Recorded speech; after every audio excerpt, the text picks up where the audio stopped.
need for finger pricks, giving you the freedom to pursue your passion. What would you do with a little more freedom? Find your freedom. Talk to your Ladies and gentlemen, boys and girls, how you folks doing? Welcome here. Welcome back to another episode of Monday Night Raw. I'm your host, Conman167, as every single week I am. Same person here all the time. You guys know who I am, but it's good to see you. Welcome to the stream. Today, it's gonna be the first Monday Night Raw in the new place. I'm very excited to be live with it. I hope you guys are as well excited to be here. But let's just jump straight into this thing, everybody, because it is time for your Con Man Certified. I'm empowering myself today to be ready for whatever comes tomorrow. Roll call. So who do we got in here today? We got Charlie Dean. How you doing? We got Wide Trooper. How you doing, Wide Trooper? He's not a narrow trooper. He's a wide trooper. We got ourselves Kakapopo. We got Steve Taylor. Hello there, my friend. We got ourselves Reth Solins. How you doing? We got Ethan Stanley. Welcome to the stream. Kevin Langoff. Nice to have you. Raul Kapar. We got Ross Blocks joining main eventer and Team Green. Nice to have you, man. We got Steve Urkel up in here. We got Alexander Harbula. Anthony Olmstead. How you doing? We got Joel Weather up in here. We have Ross Blocks. Nice to see you. Robbie. Welcome to the stream. We got Aled Thomas in here. Blake Lewis, Abel Cruz, nice to see you. We got Tony WWE fan, how you doing, my friend? We got Blake Lewis up in here. Mr. Tornicane, Holla Man, how you doing? Sean Jaggers is in here, and let's sing this cringy song. What a way to start off the show. Are you guys ready for it? It's time for that sweet knees. And if you guys don't know how this song goes, well, you're about to learn here today. All right, here we go. Sing along if you can. 3, 2, 1, let's go. Sweet knees are made of these. Who am I to disagree? Woo! What a start on Monday Night Raw. And let's get your con coins going so that you guys are ready to go. You can also let me know right here in the live chat. Are you excited for Raw? Do either vote yes or vote no right here in the live chat. Lots of stuff to talk about here today. Thank you, Jason Barker, for the first dono of the day as well, my man. Nice to have you up in here. All right, so time for Monday Night Raw. Only a few things that have been announced for today. Headlining match is Bobby Lashley versus Drew McIntyre. That's an epic Monday Night Raw matchup. I don't care who you are. Yeah, people are going to say it's repetitive. Yeah, people are going to say, why is he facing the champion right before Backlash? Yada, yada, yada. That's an epic Monday Night Raw match. Big time matchup, WrestleMania rematch. We got ourselves Asuka, Mandy Rose, and Dana Brooke to battle Charlotte Flair, Nia Jax, and Shayna Baszler. All right, all right. We'll see how that goes. We got the New Day teaming up with RK Bro, Randy Orton turning mega babyface, aligning with Matt Riddle. So that's a fun tag team, RK Bro, against AJ Styles, Omos, Jaxson Ryker, and Elias. So yeah, a bunch of baby faces going up against some heels here today. That's pretty much it. That's all that's been announced for the show. I hope you guys are excited for it here today. Some exciting news. Conman is going to be going over to a different wrestling YouTube channel after the Monday Night Raw here today. He's going to be doing his Monday Night Raw review over on Wrestling Hub. So make sure you guys go subscribe to Wrestling Hub. There's going to be a review literally, I want to say, within the next, or within about an hour, hour and a half after Monday Night Raw ends. Yours truly, Conman, over on Wrestling Hub. So make sure you guys go subscribe to that channel as well. And last thing I got to do right here is it looks like my screen is a little dark. So let me update my gain there just a little. Yeah, that's just a little brighter, hey? Just bringing up that brightness just a little more. Oh, nice pyro on Monday Night Raw.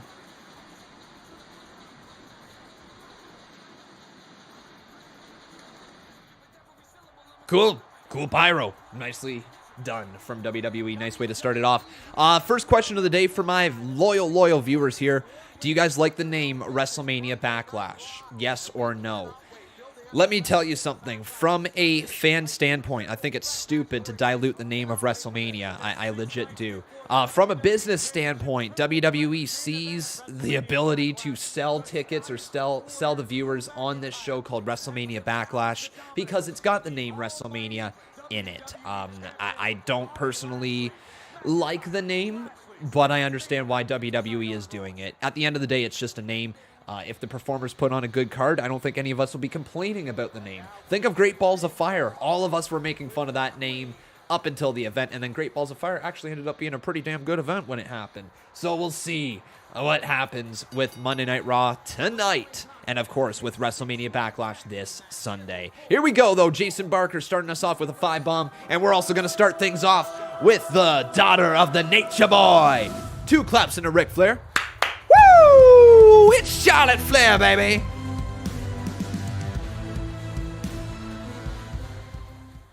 Hey Daddy from Cincinnati, Con Man.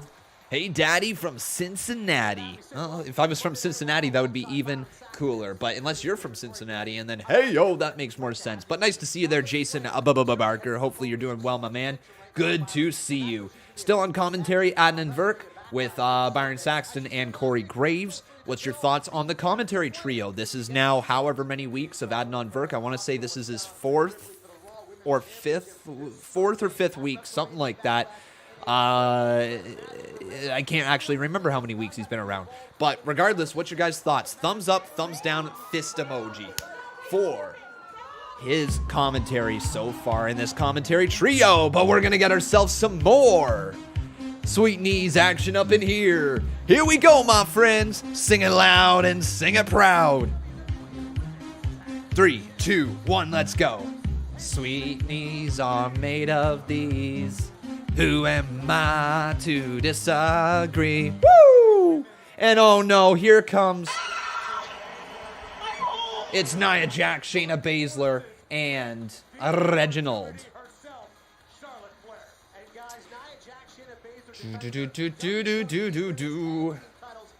All right. Also, everybody, we got some new sound effects for today. Just a couple new ones, but we got ourselves a nice clap, a round of applause.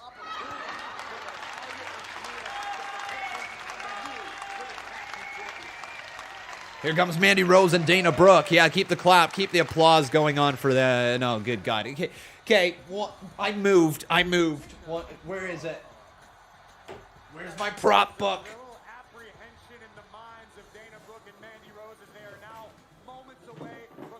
Where's my prop book? Oh, God. That's not it. Oh, no. I don't have my freaking prop book. Ah, I didn't want the flex. Screw the flex. Screw you, Team Flex.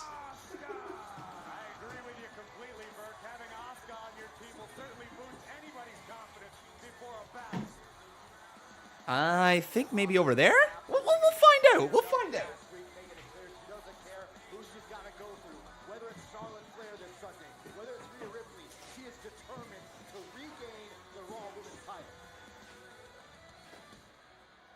Charlotte Flair staring a hole through Asuka prior to this matchup. What a way to kick things off on Monday Night Raw. 6-woman tag team action. I lost the prop book. This Sunday at WrestleMania Backlash, the advantage for Asuka, the advantage for Charlotte Flair. Well, ladies and gentlemen, that means we're going to need to make a new one, aren't we? We're going to need to make a new prop book. Con Man has lost it.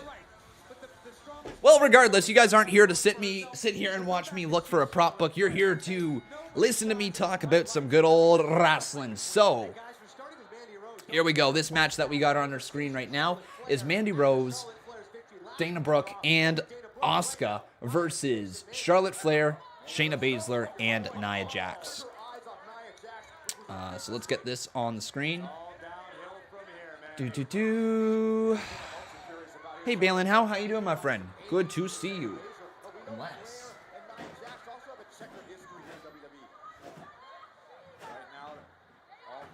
That's not it either. Huh. Okay.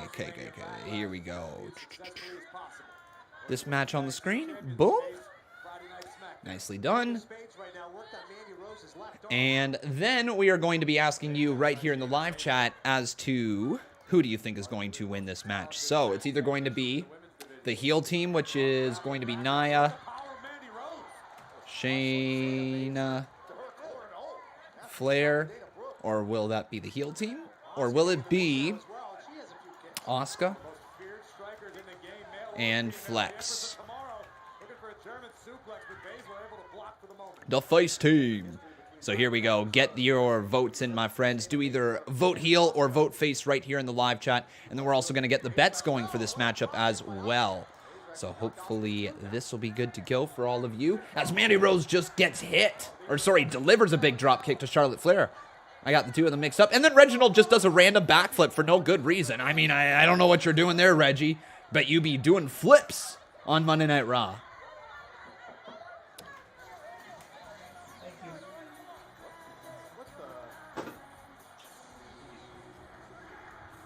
Oh, wait, what's this?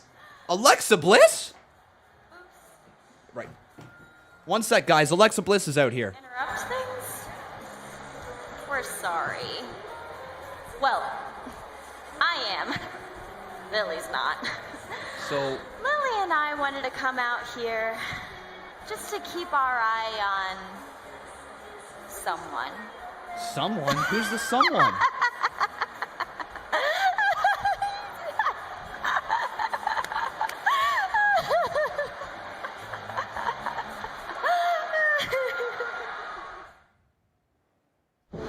Who's the someone? Okay, so hang on. Keep her eye on someone. Is it Charlotte? Is it Asuka? So let's break this down a little bit more, because I believe one of the last clues that we got was that it was somebody in red, and then it cut to somebody in red. Well, Charlotte Flair right now is also coming out in red. You can also argue that Asuka has some red in her attire as well. I would say with the recent attire change of Charlotte to make her look more like the evil queen, it could be Charlotte, but then are you going into a direction of babyface, or sorry, heel versus heel? Interesting way to start off Monday Night Raw so far. 10 minutes in, first commercial break, and I don't have a damn clue what's going on, so all right. Thumbs up, thumbs down, fist emoji for the first 10 minutes. It's tough to really dive into it when nothing much really happened. It was just a way to get to that Alexa Bliss promo, I guess.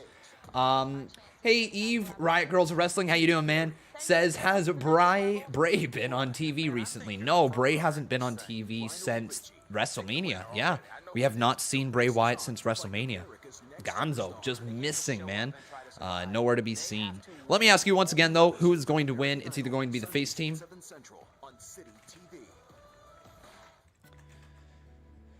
or it's going to be the heel team.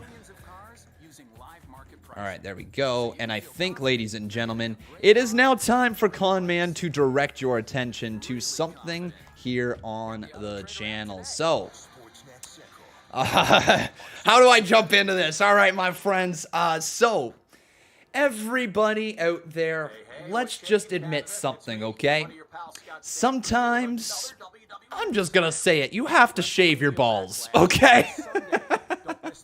You have to. All right, so I want to say this right now, everybody. This stream tonight is sponsored by Manscaped, the best in men's below-the-waist grooming, and to celebrate the champions of the world, you guys, the champions, Manscaped is the brand for you. So, Manscaped offers precision-engineered tools for your family jewels. To celebrate the launch of Manscaped, the 4th-generation trimmer, the Lawnmower 4.0, we have partnered together to bring you guys, the Con Man community, the smoothest shave of your life. Let's be honest, guys. We all have to give the boys a trim from time to time, and I don't know about you, but I'm not a fan of doing it. I've nicked myself far too many times to count, but thanks to Manscaped's new skin-safe technology and their ceramic blade, I'll never have to worry about it again. The best part of it all, guys, it's waterproof, all right? So seriously, no need to worry about your razor in the shower anymore. This kit comes with additional guard lengths in case you're more of a fan of the bushy look. Seriously, no judgment over here. When you guys go to manscaped.com, be sure to use the code CONMAN167 at checkout to get 20% off and free shipping worldwide. That's right, even my buddies over there in India have some smooth danglers, all right? Get your smooth danglers, guys. I can't believe I'm doing this. I see you fellas making up over 10% of my viewership, so once again, that code is CONMAN167 in all caps. Get 20% off and free shipping worldwide. Your balls will thank you. There we go. I got through it. I was so nervous, my friends. Woo!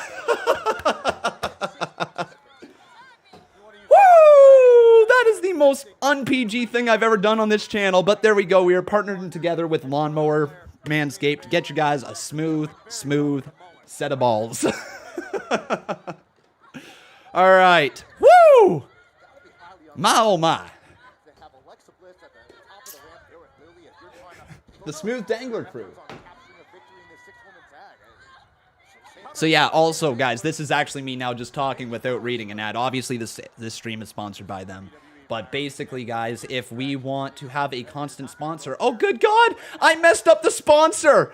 I was supposed to put this on the entire time. All right, well Manscaped, there you go. Hopefully they don't get mad at me for messing up the sponsor.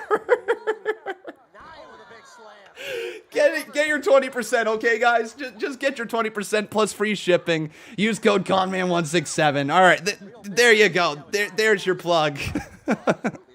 Get it. Seriously, though, guys. It'll help the channel out if you guys use that code. Maybe we'll get another sponsor for the future or something like that. So make sure you guys get it if you want some smooth balls. Oh, that's too funny. That's too funny.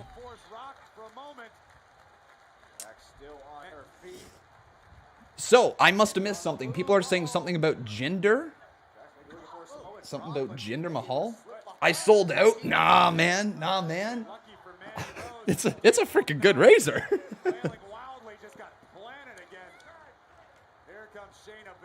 How am I liking the new place? Honestly, man, I love it. I love it. So we're going to get Jeff versus Jinder tonight? Okay.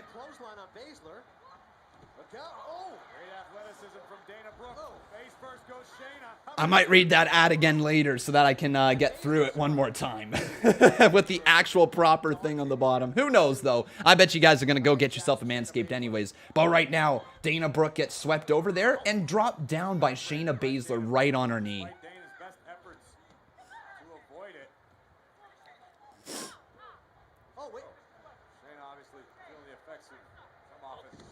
Oh. What just happened to Shayna? Meantime, hold on, Dana Brooke. What the frig? Did Shayna's knee just give out? What the frig just happened? Hang on, what the hell just happened? 1, 2, 3. What the hell just happened? I can't tell if that was... Oh, no, what a boot from Charlotte. Well, that just drove her right on the side of the head.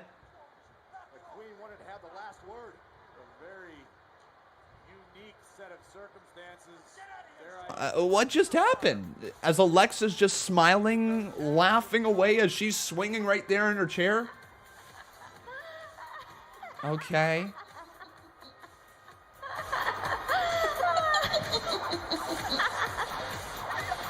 This is weird.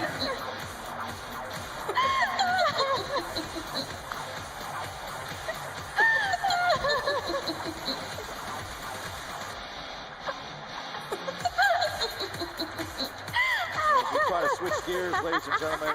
We want to take you back to what happened last week here on Raw. It was Elias and Jaxson Ryker who were looking for some revenge after being pelted by Oh, yeah, this happened last week. Randy Orton got cranked with the tomatoes. Yeah, he got cranked with that tomato. And that led to the match where Randy Orton and Matt Riddle worked well together last week. And they ended up picking up the win over Elias and Ryker. Big RKO there to Ryker. And then Matt Riddle with the beautiful Broton.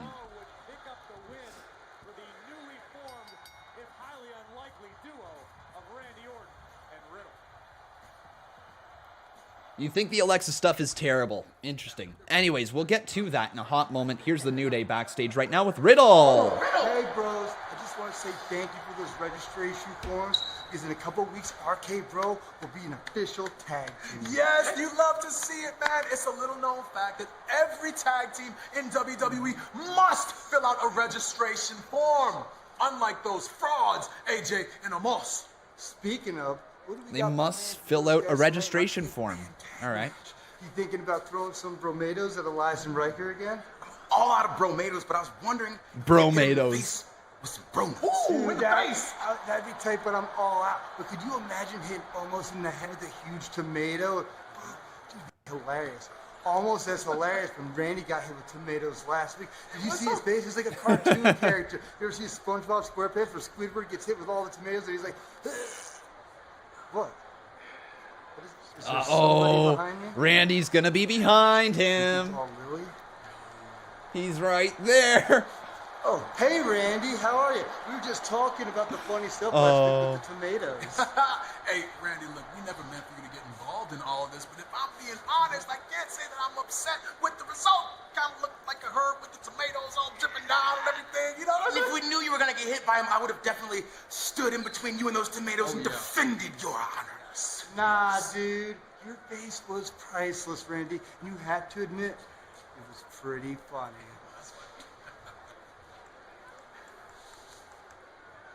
I thought that was funny.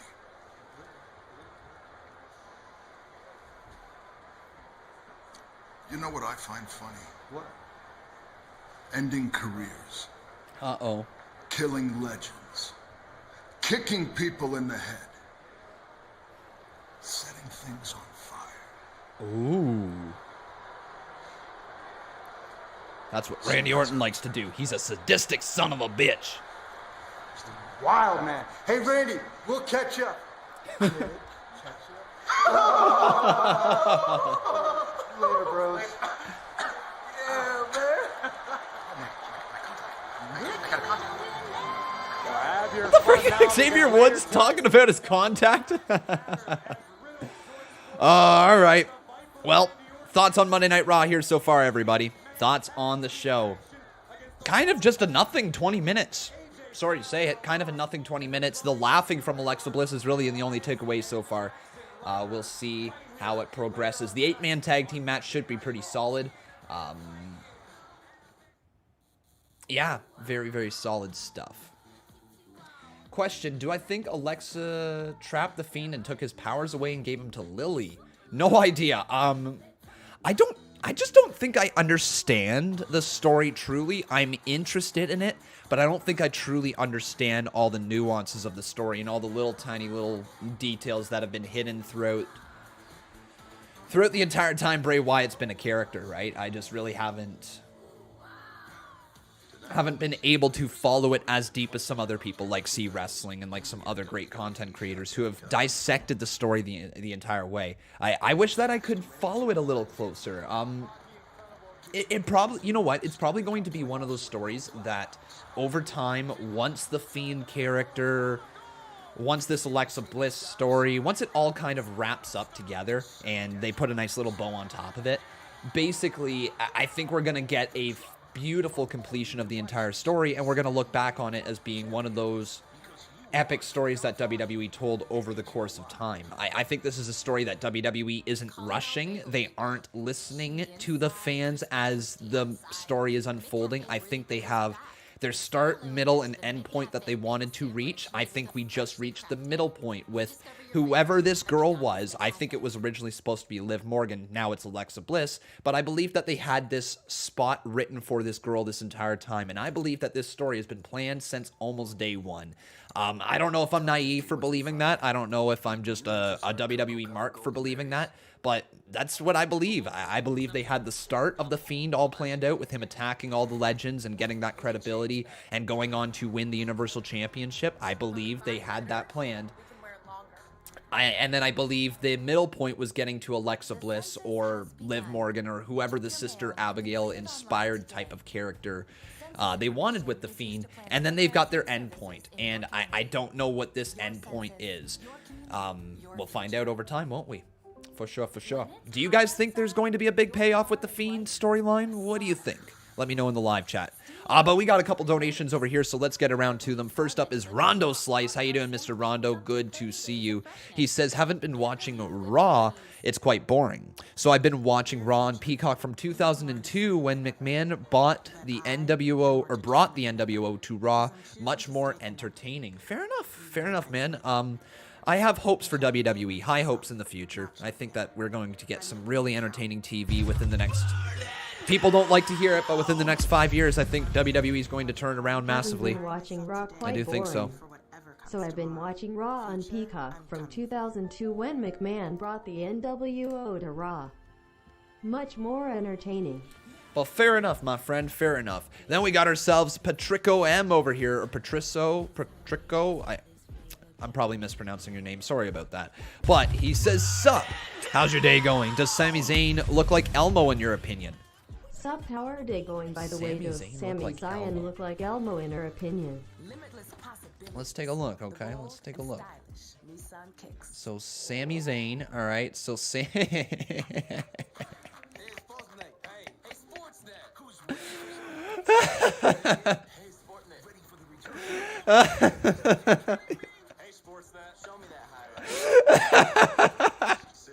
how cool is that? Yes, he does. Yes, he freaking does.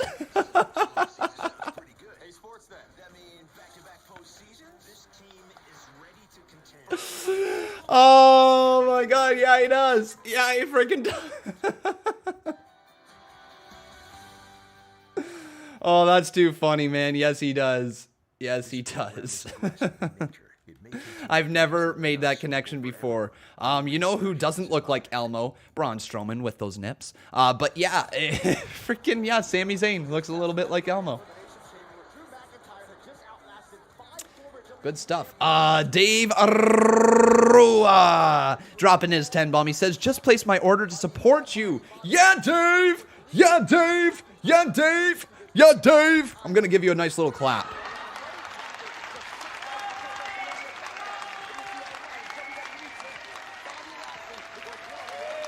There's your clap, okay? Thank you. Seriously, I'm glad you're going to have nice smooth balls there, Mr. Dave Rua. Remember, guys, if you want smooth balls, I can't believe I'm saying this, but if you want smooth balls, get your 20% off free shipping worldwide, Manscaped. If you go to manscaped.com, use code CONMAN167, all caps, you guys can get some smooth balls. There we go. Back here to MVPs entering Braun Strowman. Locker room. All right. Yes, sir. Braun, gonna turn around. Get out of my locker room. Whoa, big guy. I just came to discuss some business with you. I don't want to talk business with you. Get out. Hold on. You're an intelligent guy. Just hear me out. Bobby Lashley didn't beat you last week. Drew McIntyre did. And, I mean, the Almighty knows that. And he told me from his own mouth that you are the strongest individual that he has ever fought. And that if it wasn't for Drew, man, you almost beat him. I mean, you came really close. Enough of this BS. You said you wanted to talk business. Okay, so, as I was saying, if Bobby Lashley had to lose the WWE Championship, not that he's going to, but if he had to, he'd much rather lose it to you than to Drew McIntyre. Besides, Drew's already had his opportunity to face Lashley for the WWE Championship, but Braun Strowman has not. And if somehow Drew McIntyre tonight got so injured that he wasn't even able to make it to WrestleMania Backlash on Sunday, well then instead of a triple threat match, there'd be a one-on-one match between the monster among men and the almighty. You mean the match that we just had last week? That match? That Strowman lost?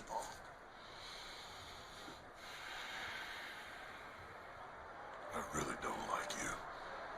I understand that. Lots of people feel that way, Bobby, but I don't take it personal. It's just business.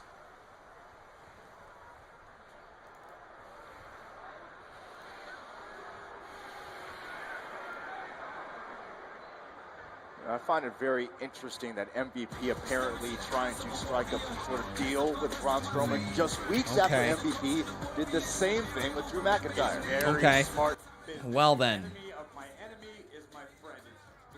Yeah, I don't understand that one. If you're Braun Strowman, you could make the argument that when Braun Strowman lost last week, he lost because of slight outside distraction, but he still lost, man. He still lost clean. He got hit with the spear 1, 2, 3. Like, you know, like that's not a very good selling point.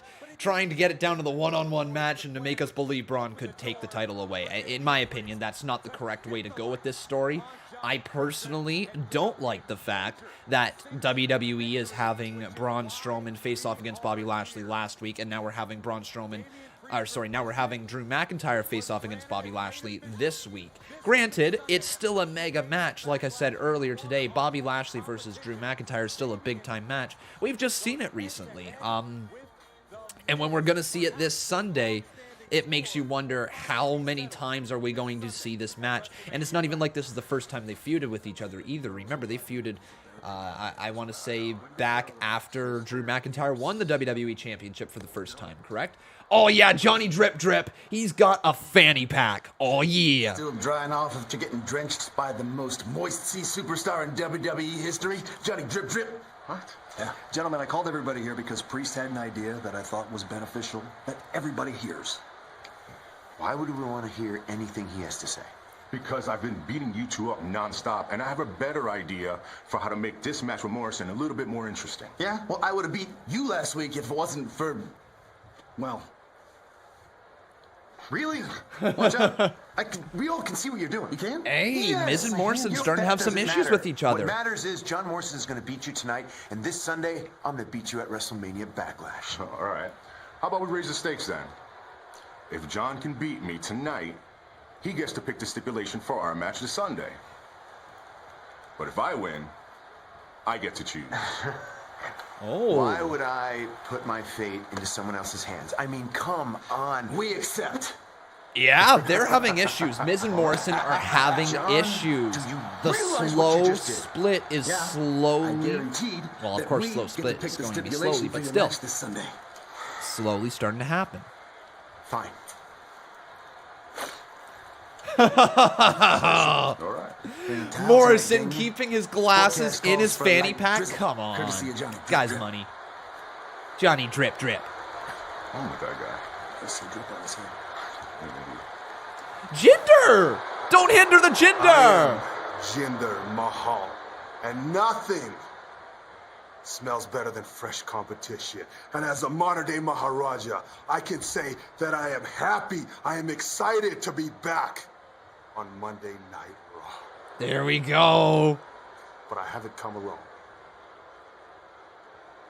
He hasn't come alone? Whoa, they're gonna do it! It's Veer. This is Shanky. Veer and Shanky. And now I remind all of you exactly why I am a former WWE champion. So come with me and let me enlighten you. Yo! Is it me? Or did the Bollywood brothers get a massive upgrade? Holy crap! Jinder Mahal upgrading from Sunil and Samir Singh to these two freaking behemoths. Good God. These guys are big fellas. These guys are big fellas, and this is instant credibility for Jinder Mahal. The fact that Jinder, like, God, he's... This is cool. What do you guys think? Thumbs up, thumbs down, fist emoji? But I'm here for this. I love to see factions. I love to see credible factions. This is a former WWE champion with two big men by his side. This is going to work. This is going to work. Hell to the yeah, this is going to work. So what are their names again, everybody? I got to mark this down. I really like this. This has been the best part of the show so far, in my opinion. So what is this? What's their names again? So Jinder's new faction. Shanky and Veer. Shanky and Veer. Cool. I really quite like that. It's huge. They were known as Indus-Shear. Indus-Shear. I don't think they were they? Is this the group? I think it was... I'm Leo, and I run this place because I look like the logo. Indus-Shear. With Rinku Singh and Saurav Gurjar. Yeah, I don't think it's the original two, guys. I was going to say they aren't Indus-Shear. Indus-Shear is two different people. Once again, it is Rinku Singh and Saurav Gunjar. Rinku Singh. Yeah. But it's their version It's of not you, them.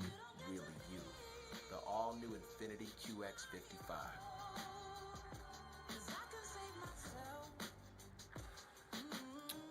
Now you can make your own Wasn't it Shanky and Veer? You aren't more like Buble drops at home or Buble drops at home. So Dilshir Shank. Wow, I can't pronounce that name for some reason. Give me one more second here. Dilshir Shanky. There we go. So Dilshir Shanky is the bigger guy of the two, and the other guy in WWE is Veer. So Veer, WWE.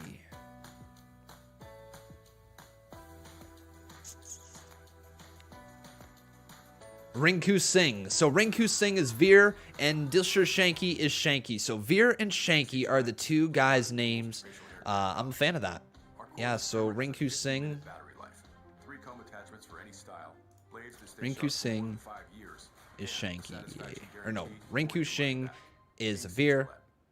Dilshir Shanky is Shanky. That makes sense. Why am I having such a tough time with that one? Okay, cool. McCafe worthy bagels are back.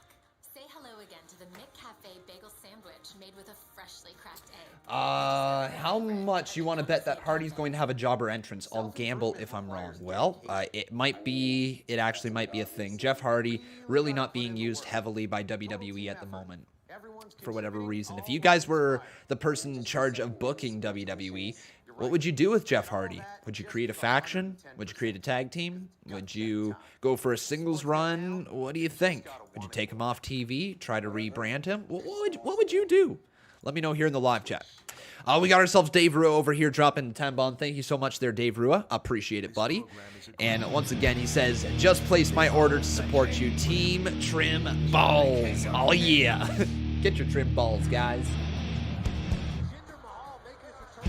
On your knees, dog.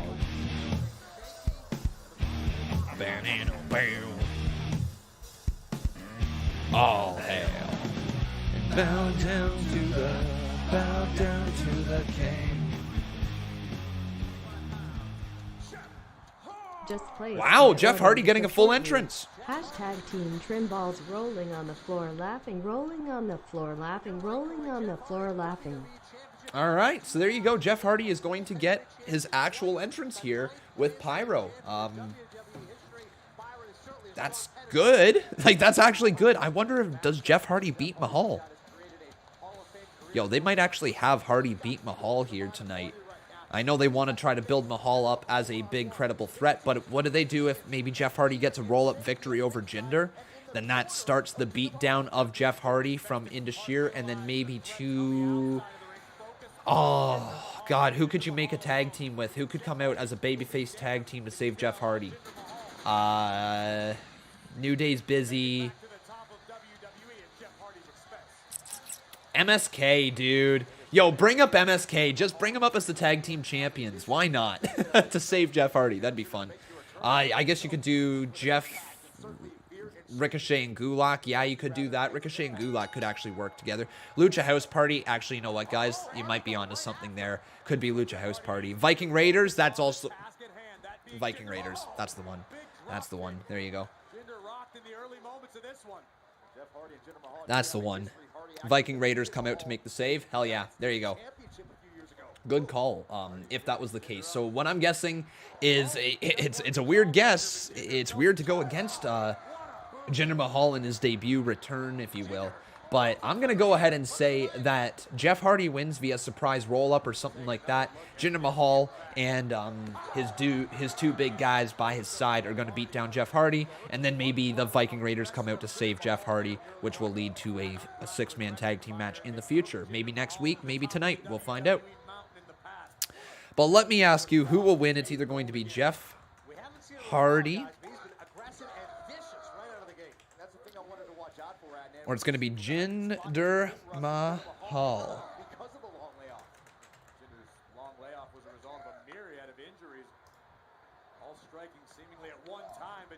There we go. So get your guys' votes in. And then you can also get your bets in here in just a second. So who will win? It's either going to be Jeff Hardy or it's going to be Jinder Mahal. Textbook vertical suplex by Mahal. Notice the confident smile on the face of Jinder. 5 and 5. Boom. Enjoying the damage that Mahal is inflicting upon Jeff Hardy right now. Got you, AMV. So AMV says the other guy was from Indashir, who was replaced. The guy who was replaced was the guy who allegedly spoiled Keith Lee's double title win. Yeah. Oh, are you guys serious? Are you serious? No, you're not serious, right? Jeff Hardy can find a way to score a victory over Jinder Mahal in his return match. That's a big step towards his title. Are you? No, wait, hang on. People are saying that Dave Meltzer is reporting that Velveteen Dream is backstage at Monday Night Raw. Are you kidding? Are you kidding? Prove himself one more time here in front of the WWE Universe. Hungry to fight his way back into this matchup. Can Jeff build the momentum he's looking for? That I hope that is not. I hope they are not stupid enough. Why does this guy have a job? He better not be. Oh, I hope that's not real. Wow. All right, Jeff Hardy, nice little axe handle there to the top of the head of Jinder Mahal. Knocks him back on his booty.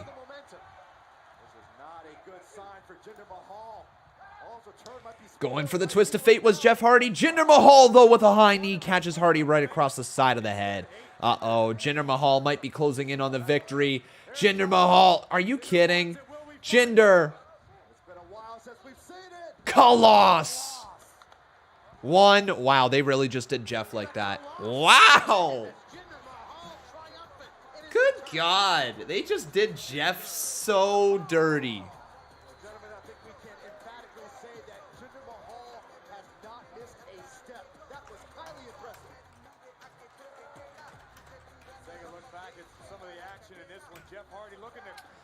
Man, they did Jeff dirty with that one, guys. That was dirty. Frig, Jeff deserves better. Damn, man. Like, don't get me wrong. I wasn't expecting Jeff Hardy to pick up the win truly. Like, I know I was predicting a surprise roll-up win or something like that. But, like, man.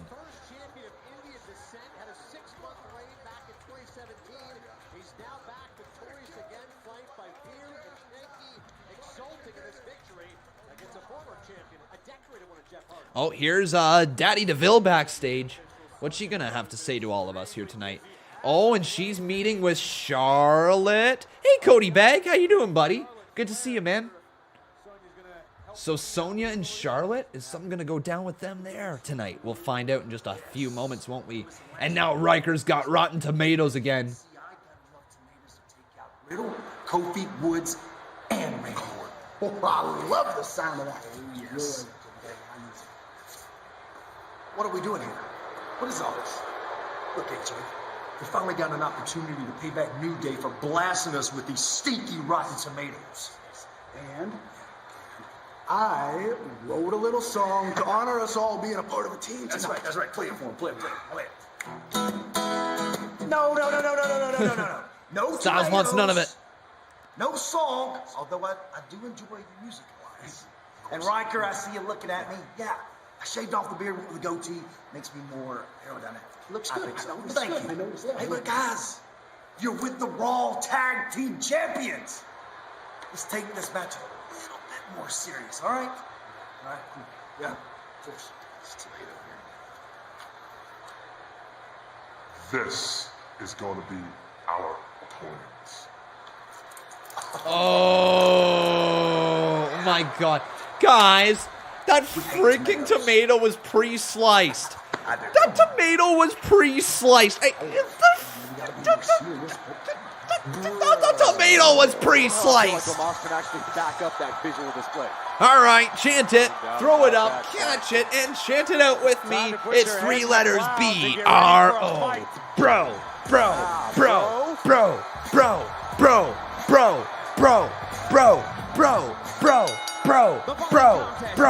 bro.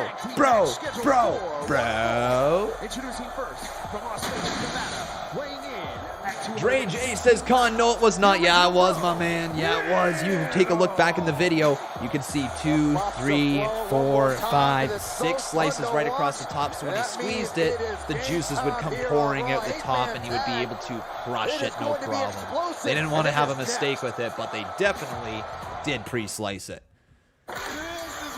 Absolutely they did.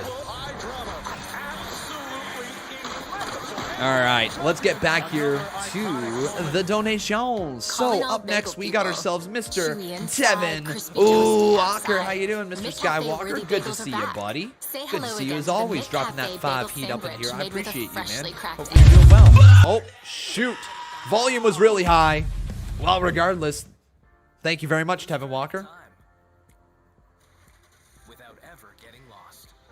I had that audio just turned up a little too high, but Mr. Tevin Walker, seriously, dude, appreciate it. Hopefully you're doing well, my man. Then we got ourselves a big dog 85 over here, dropping 5 more. Appreciate you, buddy. He says, seems like getting giants to watch your back is a trend now. AJ Apollo and now Jinder Mahal. WWE has, here's the thing, okay? Over the course of the last 5 years, WWE has been reaching out to a lot of big people. Not necessarily already wrestlers, not necessarily already trained people, but big, tall individuals.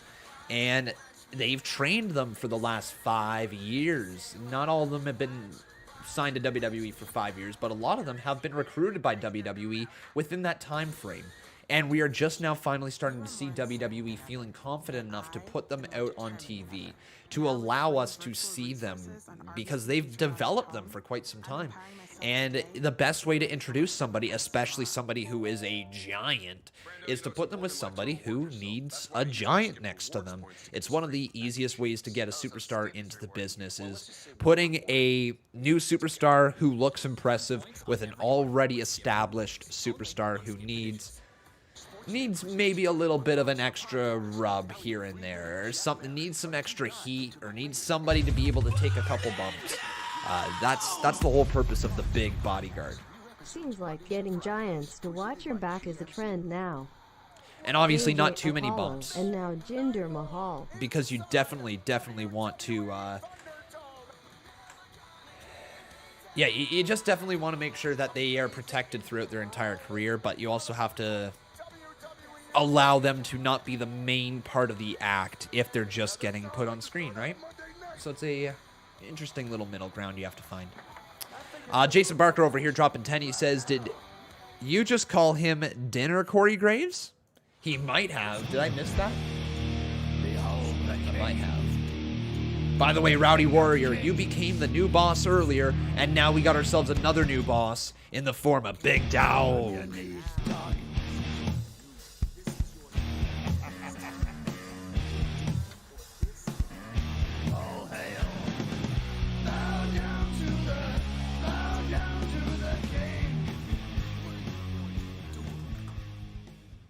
Did you just call him Dinner Corey Graves? Let's take a quick look over here on Twitter. Oh, God. Yep. So from Wrestle Talk here, says Velveteen Dream is reportedly backstage at the Youngling Center ahead of WWE RAW tonight. Friggin' hell, man.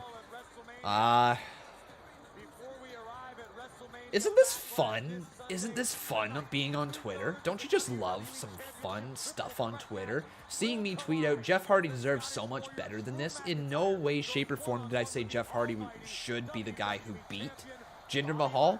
Yes, I personally would have done a surprise roll-up and then have the beatdown of the new guys on Jeff Hardy and then bring out the Viking Raiders to get into a 6-man tag team action next week. But you know, that's just how I would do it.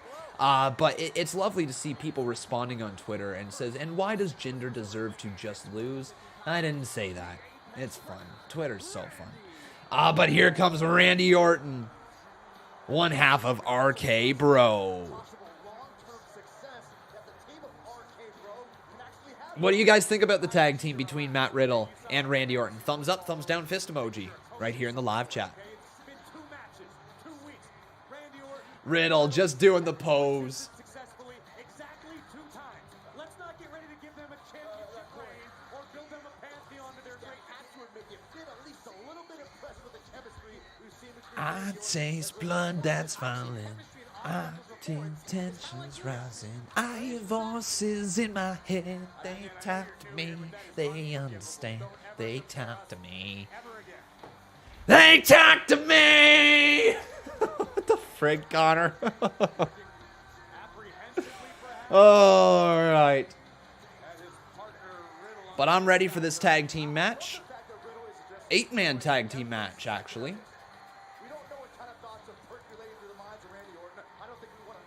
Look at your tweet, please. All right. Byron, I can tell you love the legendary tandem. Batman and Robin, Cisco and Ebert, Simon and Garfunkel, RK-Bro. Add it to the list. Absolutely. We heard the big news earlier on tonight. Riddle received the registration forms.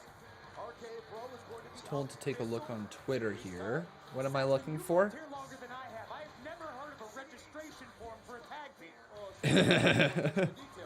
Yeah, I don't see your tweet there, my man. Send it again if you can. Riddle just cheering along Randy as well. Just, yeah, Randy. Okay, I was about to say good singing, and I was going to remove your Lucha Strike, but you shouted the lyrics, so now you have your second Lucha Strike. Hashtag suck it. That was very mean. Oh, Riddle doing the pose as well. Yeah, Riddle. Like, Riddle is like Randy Orton's personal hype man. Love it. He's so excited, right? I enjoy Riddle. Things are even going to get any better now. Listen, the power of positivity coming out of RK-Bro. This is keeping Jaxson on the high. But here comes the New Day. Yeah. Get on down to that ring. Freaking New Day booty popping. And I don't have a rhyme. Anyways, it's a New Day. This is so RVD Kane 2.0. Is it? Is it? Or is this even just... I feel like this is even more different. This is like an original thing we've never seen before. Riddle just having the time of his life. Riddle just walking around, just Riddle strutting around the whole time. Yeah, yeah, woo! But here comes Elias. Jaxson Ryker and Elias.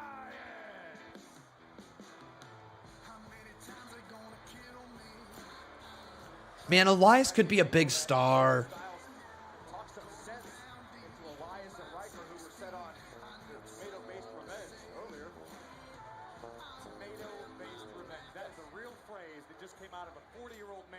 Yeah, I think Elias could be really a big star if WWE leaned into him. He's not going to become a big star with Ryker by his side. He's just straight up not going to be. But I think as a legit top heel, that guy could run rampant with live crowds. Do you guys remember the segment between Kevin Owens and Elias just sitting out there in the center of the ring with the guitar, and they were just ripping on local sports teams? Do you remember that segment and the heat that Elias had on him? That's the type of guy that he could be. He could be not quite Rock levels in terms of microphone work, but he certainly could be an upper mid-card, slightly main event talent who gets mega heat on the microphone and could put on some solid matches. I bet you guys, if you put the right amount of heaters with him, the true right amount of heaters that made him feel like a legitimate presence in that ring, and you presented him in a strong way, you used his guitar as a weapon, and you made him be feared, I would even love to see Jimmy Hart come back and manage him, but that's just me. And you've got something with Elias. You truly, truly, truly do. I think Jimmy Hart is still around, right? I didn't just make a stupid thing there. Jimmy Hart, right? He's 78. He might be a little old. But hey, you know what? Frig, do it as a one-off then. Why not, man? He might be a little old, actually. Bless his heart there, man. He's that might actually be the wrong decision. But anyways, you see what I'm saying, guys. He's 78. That's the wrong call. Conman's just going to backtrack megally on that one. Yeah, no, ignore what I just said there. Regardless, though, he's got something, and you could do something with Elias. I truly believe that. I don't think Ryker's the right guy to be with him. Elias is a big enough looking dude right now. Ryker actually detracts from Elias. They look somewhat similar. I guess as a tag team, it is what it is. But, yeah. What do you guys think about the tag team of Ryker and Elias? Thumbs up, thumbs down, fist emoji here in the live chat. And then Riddle going up against Omos. Oh no, Omos just throws Riddle to the mat. And Riddle right back at it, but Riddle gets caught by Omos. And again just throws him down. Damn, Xavier Woods gets booted away. Kofi Kingston caught. Oh my God, squeezing the life out of his head, and then a headbutt delivered from Omos. Every time Omos steps inside the ring, it's tough not to be awestruck just watching Omos. Have you ever seen a human being win a fight with a redwood? No, you haven't, because it doesn't happen. And Riddle just thrown down to the ground again. Man. It's amazing to see his sheer presence right now. Remember, you make sure you leave a like on this video if you have not done so. Also, making sure you're subscribed to the channel. And if you guys would like to, you can consider dropping a little super chat donation. Doesn't matter how much or how little, any little bit is appreciated as we head to commercial break. So far tonight, I've literally only got marked down Jinder's new faction, Shanky and Veer. I love it. They did Jeff Hardy so dirty. And Riddle is Randy's personal hype man. Amazing. That's all I've got written down from the first hour here of the show. Alexa Bliss's laugh. I guess I can say something about that. That was creepy. Alexa's laugh is creepy, I guess. I don't really know much about that story. AutoTrader compares and rates millions of cars using live market pricing. Where it's going. You're getting a great car at a great price. Charlotte? Maybe? Yeah, maybe Charlotte? I don't know. Who do you guys think that Alexa Bliss is targeting, though? Is it Charlotte Flair? Asuka? Sonya? Well, let's just say we're rewarding. What do you guys think? Imagine Omos versus Rey Mysterio, just like Rey versus Kali. That would be interesting, wouldn't it? That would certainly be interesting. We got ourselves a rowdy warrior over here, my man. He says, "You rock, con man." Shout out to the awesome chat too. But if you had Vince, Stephanie, Triple H in a room together, what is one question you would ask? That's a good question. I was asked something similar to what you have asked me about what would I ask Vince McMahon if I got into a room with him. And I think the situation, or maybe not situation, I think the question I would ask is pretty much the same. Because, like, my question I would ask Vince McMahon is something that I'm actually truly interested in. What is the future of WWE in the eyes of the CEO of Vince McMahon, the chairman of the board, right? What's the future of WWE? What's your plans? Do you plan on trying to monopolize the wrestling world even more? Do you have plans on trying to expand the wrestling world by making yourself feel like, you know, you're the top place to go, but now giving attention to other championships and other promotions like MLW? Are you going to work with them? Is it your plans to be a worldwide global dominating brand with territories all across the world, and they're all just under the WWE flag system? Like, what is it? What is your future? What is your plan? And I think the conversation would be somewhat similar if I had those people in a room. I would want to know what the game plan is for Triple H, Stephanie McMahon, and Vince. You know, what is the game plan moving forward for WWE? Because, like, I think they've got big plans, right? I seriously do. They're taking in a lot of revenue. That tells me they're gearing up for something big in the future, something they want to take a swing on that could lose them a lot of money. Yeah, it might just be WWE trying to be as greedy as possible and trying to inflate the McMahon wallet as much as possible before he passes away. That is a possibility. But I believe he's trying to set the company up for financial security for years and years and years past when he is dead. and making sure that the WWE is able to take those swings, take those risks, see what they can do with the cash flow that they have coming in. That's what I believe. I believe that within the next 5 years, we're going to see something drastically change inside of WWE for the better. They will find out what is going to work to get new fans interested in the show. I truly, truly believe that. And I think it's going to begin when people get back in live crowds. We got a taste of it at WrestleMania. The energy was real at Mania. It sounds like we're going to get live crowds again come SummerSlam. And then maybe after SummerSlam, WWE starts touring again. So I truly believe that we're going to get something very exciting in the near future within the next 5 years with WWE. It just might be another year of us trying to sift through it because, let's be real, they've done something very good over on SmackDown, and I think they can replicate it on Raw in the long term. They just got to find the right character that people are willing to get behind, and I don't think they have that character at the moment, unfortunately. Okay, so let's get the poll up here asking you guys who will win.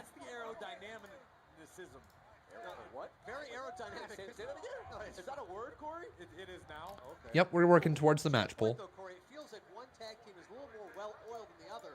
So, who will win? It's either going to be the... I'm just going to do faces and heels again, okay? Face team or heel team. Face heel. That's all you got to do. Vote right here in the live chat. Vote face, vote heel. Or will it be here in our bets? Face or heel?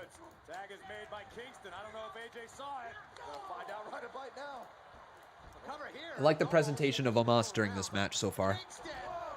Keeping him strong is important early on in his career. Count of 2 right there by Kofi Kingston and a kick out by AJ Styles.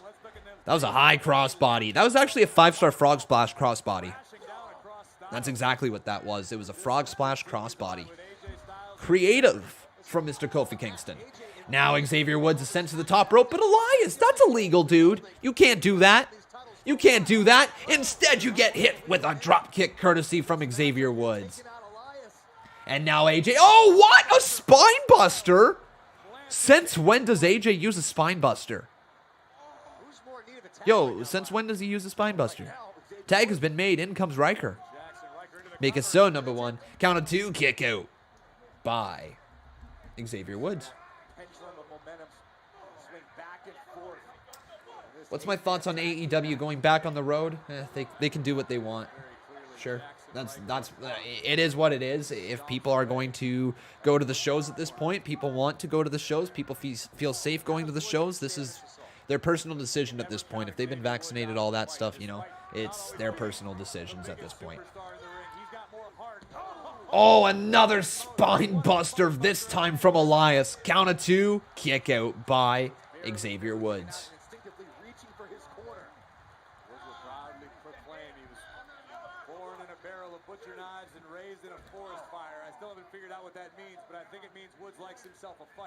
But again, Elias dragging Xavier Woods back into the corner, slamming him face first. And then a chop across the chest. Whew! That had to hurt. But then Xavier starting to fight back. Some more chops and punches to the face. But Elias again. Another spine buster! 1, 2, and a kick out by Woods. That move was impressive. That was really impressive. And now here comes Ryker stomping again on the midsection of Xavier Woods. So, during this matchup, I think now is as good of time as any to be able to talk about the upcoming stuff on the channel right here this week. So if you guys saw my community post earlier today, I said that we got some new content coming, and it begins tonight. Yeah, I know, tonight, new content. But it's not right here on this channel. Not this one, at least. You're going to have to go to another channel, Wrestling Hub, okay, guys? If you've never heard of the channel Wrestling Hub, just search it, Wrestling Hub. And I will be doing a Monday Night Raw review in about 10 minutes over on Wrestling Hub after this live stream is done here tonight. Another spine buster! Good God! 2, kick out by Woods. How many spine busters is he going to eat? That's like 4. It's either 3 or 4. Good God. But yeah, head on over to Wrestling Hub, guys. I will be doing my Monday Night Raw review over there in about 10 minutes. It's just going to be condensed. I'm going to break down what I liked about the show, what I didn't like about the show, and I will try to cover everything that happened on it as quickly as I possibly can. Yeah, so there you guys go. Kick out again. Wrestling Hub. Oh, God. What's wrong, Blake Lewis? And I feel like I've seen vids from that channel before. Yeah, it wouldn't surprise me. They got about 500,000 subscribers over there. So yeah, every week. And it's going to be Raw every single week. And I will try to do SmackDown every single week as well. But SmackDown is going to be slightly a little bit more inconsistent, I would say. I can't commit to a SmackDown every single week. Is that my second channel? No, it is not. My second channel is Conman Reacts. Should check out WrestleMania. Guy's a legend. Yeah, I like his stuff. He's got good content over there as well. Riddle, though, has been tagged in. Nice hot tag from Matt Riddle. Riddle's looking so good these days. He really is.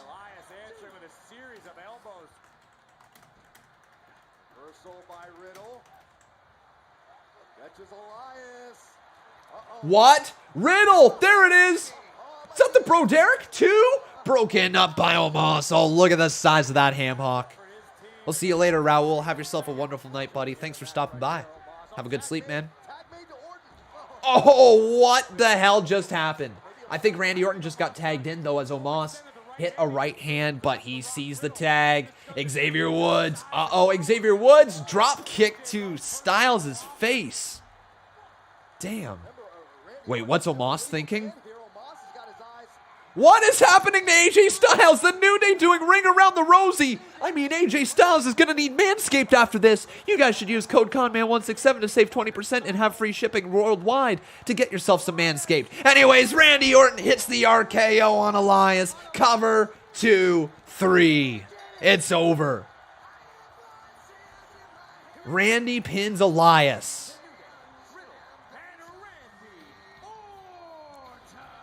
Well, then.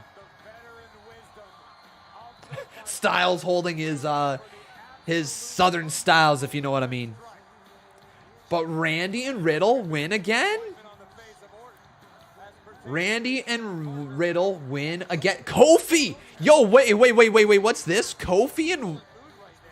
I didn't associate that. Kofi and Randy Orton do not like it. What? No! Randy! Yeah! Randy RKO'd there, Kofi. I went from no to yes very quickly. But, like, holy crap. RKO, there's a reason. Randy does not like Kofi. But Randy, is he going to RKO Riddle?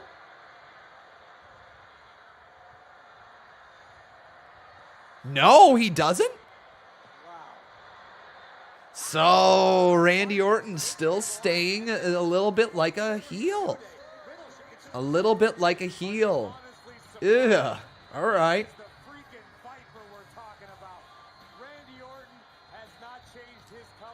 Riddle can't believe what Orton just did. Riddle's like, come, you. He's like, you little snake.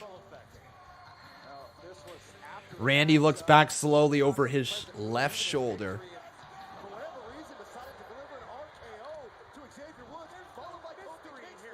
no mystery here, Saxton. If it weren't for Randy Orton holding things down for his team, it could have ended in catastrophe. But one man on that side knows what this is all about. It's about winning, and no one wins like the Viper. Well, all right. What do you guys think about that segment? I think that was awesome. That was a ton of fun. Ton of fun. But once again, guys, if you have not done so, please make sure you leave a like on this video. Also, making sure you are subscribed to this channel.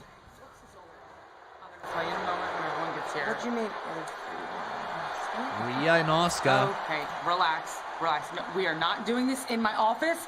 We are going to resolve this peacefully, please, and thank you. You guys have been at each other's throats for weeks now.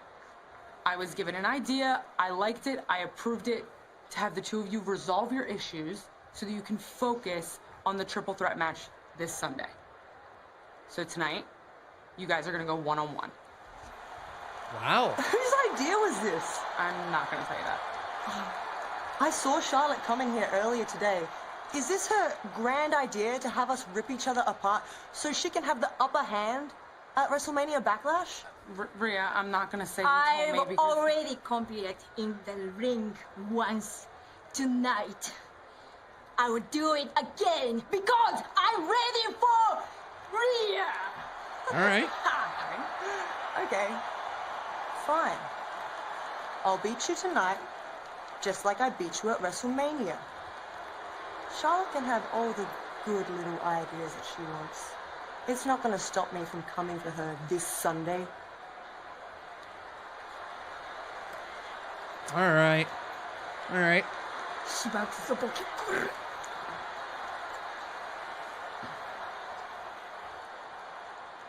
Yeah, don't get me wrong. I'm highly excited about seeing Rhea Ripley go one-on-one. Well, that'll be a fun match. Once, okay.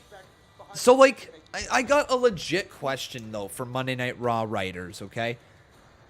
Like rematches, and matches that we're gonna see. Is there no actual drive to try to create compelling storylines on a week-to-week basis that people are going to want to tune in for the matches that very night? Like, I get it, these are big matches, but they're only big matches as if you build to them. They're not big matches if you just throw them out there just for the sake of it.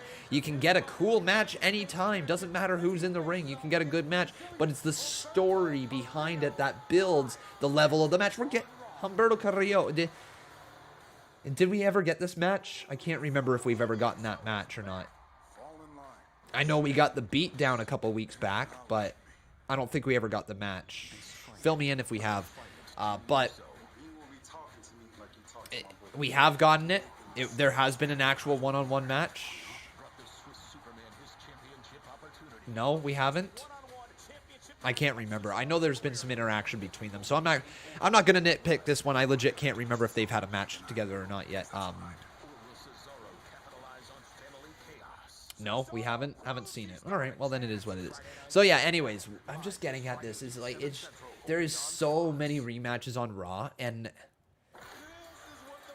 I get trying to fill 3 hours is difficult. It really is, but you build to WrestleMania, and WrestleMania used to be the culmination of the year that you would have basically be the wrapping up point of all the stories. Not every single one. There would be a couple that would extend past there, or some stuff that would obviously stem from WrestleMania, but like for the most part, the main stories ended at Mania. You even go into SmackDown, and we had ourselves the feud. I mean, it was good. I'm not complaining about it. But you had Daniel Bryan go one-on-one with Roman Reigns, which had been the story that had been told all throughout before WrestleMania, leading up to it, that Daniel Bryan had won that match, and then Edge got put involved with it. And that, you know what I mean? Like, it just seems like there's always WWE going back to the matches that, yeah, it makes sense why they're happening, like why these guys could be fighting each other, but the amount of times that they fight each other it's head scratching, you know. There's no more just one and dones. It's almost like they need to have a 3-month feud for everything, or even if it's not just a 3-month feud, then it's going to be like, you know, a 2-month feud, a multi-match feud, like always. And it's never just a one-off who moves forward, this person gets built up, this person try again later. At least not very often. I'm not trying to complain overall, because we have gotten some good stuff within WWE on SmackDown specifically, but Raw really does struggle in producing compelling matches week after week that aren't rematches. It's almost like they have to have the first match the previous week in order to make the next match mean anything, because the first match didn't mean anything. You know what I mean? Like, don't build the story to the match. Instead, they just throw the match out there, and then they're like, okay, let's make a story from the match. That's the wrong way to book it. You need to make the story, then have the match. There needs to be a reason why they're fighting, and not just because they've fought each other before and he beat me before. So I'm mad. Hey, you know, you gotta got to have more to it, right? You got to have more reasons to why they're fighting. It can be something as simple as I want to move up the rankings. I want to position myself as somebody who could be a potential challenger to a championship. That's all the reasoning needs to be. You know, we're having a spirited contest out in the ring that is going to be one-on-one between two people who want to move up in the rankings. You don't even have to have rankings on the show. You don't have to show us what the rankings are like AEW does. You don't have to do that. Just acknowledge that there's like backstage rankings, that there is people watching the matches, that the wins and losses somewhat matter. You don't have to present the show as like every win and every loss matters, because it doesn't. It's wrestling. But some wins and some losses matter. Turn it into a storyline, present it as such. Get Sonya Deville saying your record has been 1-3 over the last week. There's no reason why I'd give you a championship match. How about you go out there in this one-on-one match and prove that you can get a win? Maybe then I'll consider you for a potential championship match. You get what I'm saying, right? So that's kind of my mindset, that WWE just needs to try to find a way to build up their entire show a little bit more, create less rematches, create some new stars, create some new momentum. You never know who's going to get over. Frig, Bobby Lashley, look how damn good he is as the WWE Champion right now. You go back a year ago, and when he was facing off against Drew McIntyre for the WWE Championship, they weren't buying Bobby Lashley as a main event credible heel at that point. They just weren't. Bobby's evolved. They gave him a chance, and look at this. They got a main event player. Excuse me, Bobby. Last week you defeated Braun Strowman, so what are you looking to prove later tonight against the Scottish Warrior Drew McIntyre? Excuse me.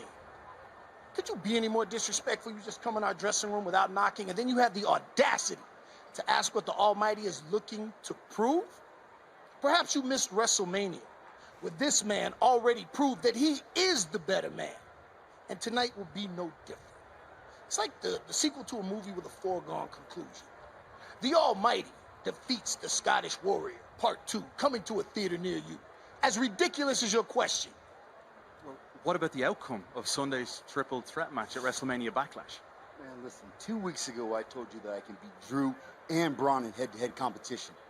Last week I pinned Braun. Tonight, I'm going to beat Drew again.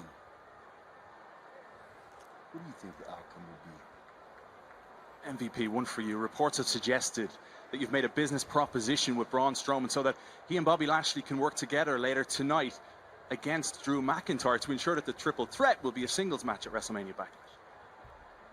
No comment? We don't comment on business negotiations that, like this interview, are, well, unlike this interview, I should say, are, ongoing. Yeah, it means exactly what you think it does. Beat it. Get out of here.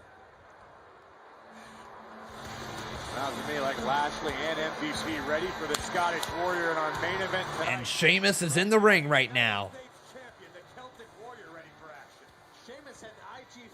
So Sheamus versus Humberto Carrillo coming up next. So last Monday it was Humberto. Right, Mansoor. Right. Mansoor got his opportunity there, and Humberto Carrillo got involved with it. What did you guys think about that? Marwan Hissam, how you doing, my friend? Thank you very much for subscribing. So yeah, Mansoor, guys. Mansoor losing his undefeated streak because Humberto Carrillo caused a disqualification. Mansoor was on Raw for one night, and he lost his undefeated streak. Here's Sheamus. See, they left out a very important enough package there, where I bro kicked both Mansoor and Humberto Carrillo, two fellows who tried to take advantage of me, and once again I showed why I'm the baddest fella on the planet. You see, here's the thing. A couple of weeks ago, Adam Pearce invited me into his office to tell me about the legacy of the United States Championship and how, if I was to follow in the footsteps of great champions who've come before me, that I should issue an open challenge for my United States Championship every night, every week on Raw. Mansoor never got pinned. You guys are right, but he still is no longer 50-0 or 49-0 or whatever it was. He has that loss next to it. Yeah, it sucks, eh? Who have come before me. Why walk in does their count. footsteps when I could create and build a path and legacy of my own? Now, those dopes who came before me, they give United States Championship matches to anybody. Anybody. Even that fella there, Burke or whatever his name is, who's out of his depth on commentary, they didn't even give him a shot. But for me, Sheamus just labeled Adnan Burke right there. Whoa! Think they're gonna get their grubby, stinking little hands on me gold. They have another thing coming. They're great athletes. Don't get me wrong. They're great. They're so promising, so much talent. But at the end of the day, they're not on my level. Now tonight, Humberto, he's gonna come out here and he's gonna try and earn a United States Championship opportunity, and he's gonna try and earn my respect. But the truth of the matter is, the only thing Humberto's gonna get, he's gonna become meme of the week, and he's gonna get a tasty meme of the week. I love this Sheamus. So Humbo, Dumbo, you listening? Why don't you come out and get your comeuppance right now? Frig me, Sheamus is good. Uno, dos, tres, cuatro! It's Humberto Carrillo!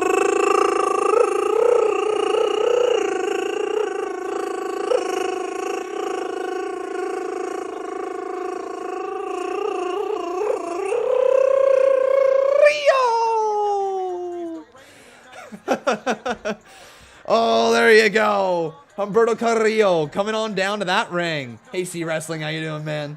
Good to see you.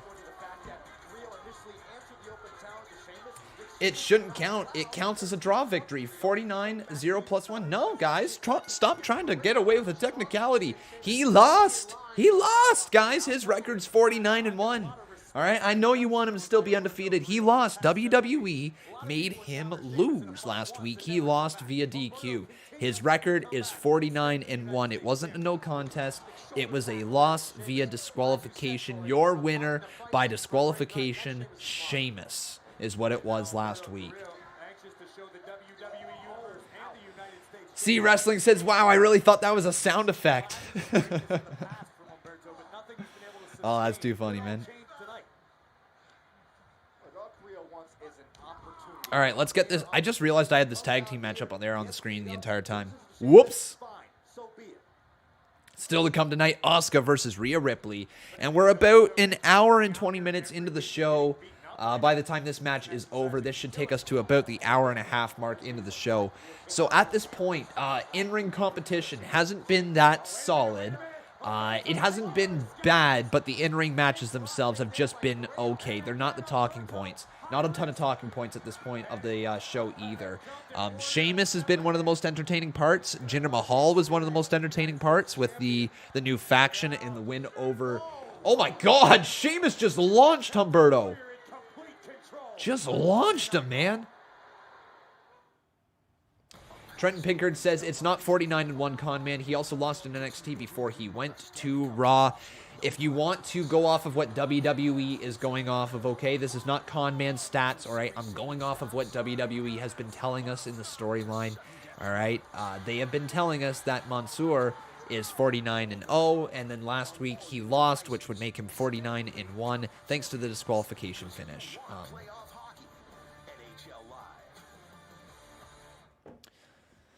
But yeah, he's. I know everybody wants to argue it. I know everybody doesn't want to admit it, or they want something different with his streak. But the reality is, guys, he lost his undefeated streak one night on Monday Night Raw, and he lost it via disqualification.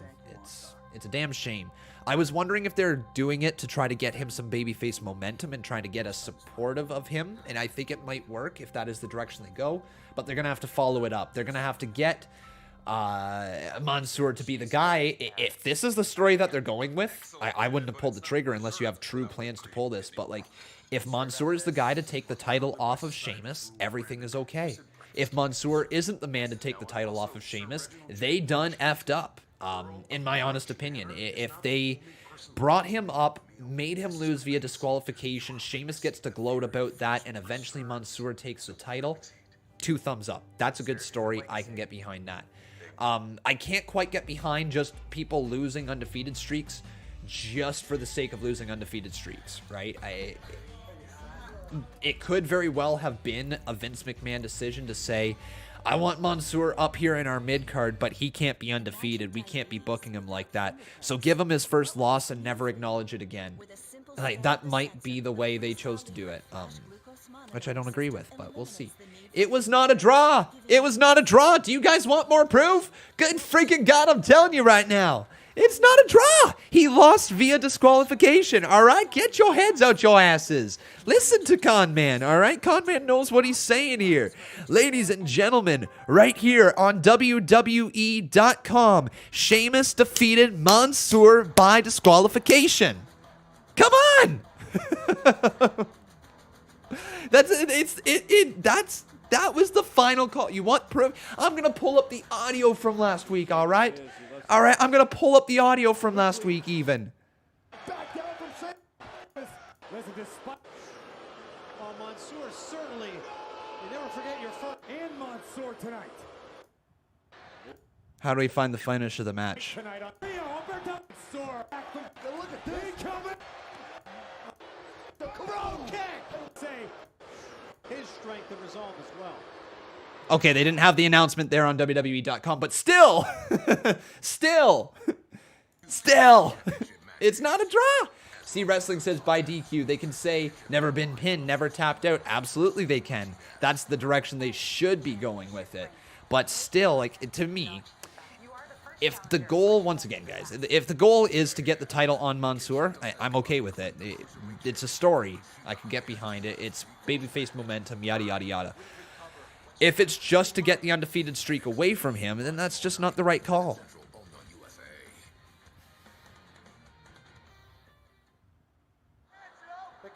Yeah, super sub.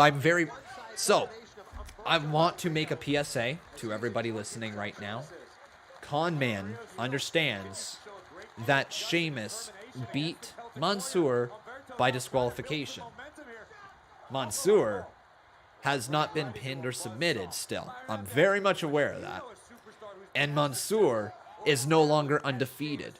You need to be aware of that because his 49-0 streak now reads as 49-1. So please, let's put this to rest because I don't know how I've been confusing.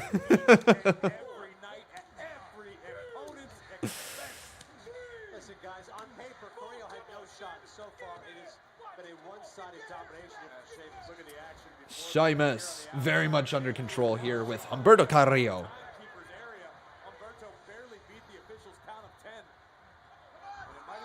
I'm hoping so there, Mr. Tevin Walker. But Sheamus, again, Sheamus wrenching the double fish hook. That's so nasty to look at.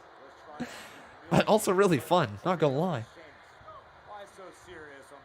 Why so serious, Humberto? Great call by Corey Graves.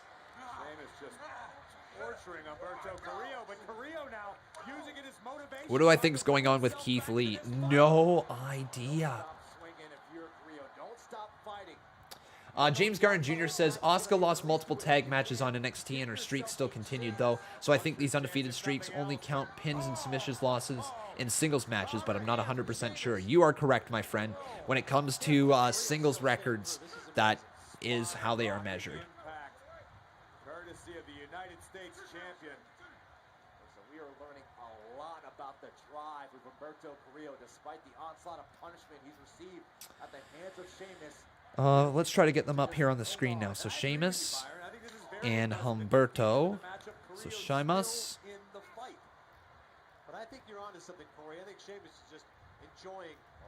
Oh wait, where the hell is Sheamus going? This is not good for Humberto. Sheamus up to the middle rope. Wait, Humberto with an elbow, catching him on the jaw. 4, 5, 6, 7, 8 elbows from Humberto. Humberto now walk. Oh my God, Hurricanrana down goes Sheamus. Spectacular athleticism from Humberto Carrillo, and the Celtic Warrior looks shook. Carrillo had to dig deep for that one, but now Carrillo has given himself a chance. As we said, one more time, Hurricanrana from the top rope. Jeez, man. This has been a solid match. This is actually a solid match, yeah, so far. Not too bad. Sheamus with the right hand there to Humberto Carrillo. Are you guys having a wonderful time watching the stream here? Are you having a great time for the very first Monday Night Raw stream in the new place? Give me a hell yeah in the chat if you are. Back elbows, though, from Carrillo, catching Sheamus over and over, right on the temple. Carrillo up and, oh my God. Oh no, Carrillo messed that up. Humberto landed really badly there. That's a botch. What just happened is Humberto Carrillo, here, actually, I'm going to show you. Humberto comes over the top and his feet slip. What was supposed to happen there is the feet of Humberto were supposed to land, stick, and then follow through with the powerbomb over top. Instead, Sheamus landing right on the legs of Carrillo. That was nasty, man. Slow-mo again here. His feet just slipped. Ouch. Ouch, ouch, ouch. Wait, it's over? This is why they call them high-risk maneuvers. High-stakes matchup for Humberto Carrillo. Credit to the young superstar for giving it everything. Wait, why did it get called? Why did it get called? Hang on, what's going on? Why did that match get called? Sheamus's hand is raised. Did somebody get actually injured?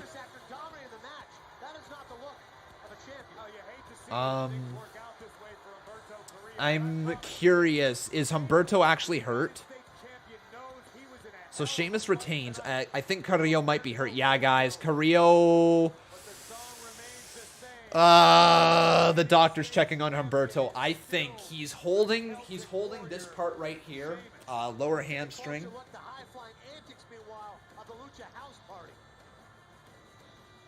His buttocks, hamstring area. Yeah. No! No!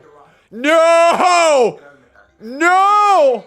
Deberías. No, no, no, no, no! But if not, let me take the time to reintroduce to you who we are. No! Heritage and culture of Lucha Libre in great hands here. We're two men who have worked relentlessly. No, to inspire our fans and to always make an impression wherever we go. Ambos nos arriesgamos. Cometimos errores. Caímos. Volamos. I want to rip your mask off. Y nos derribaron, pero siempre nos hemos levantado.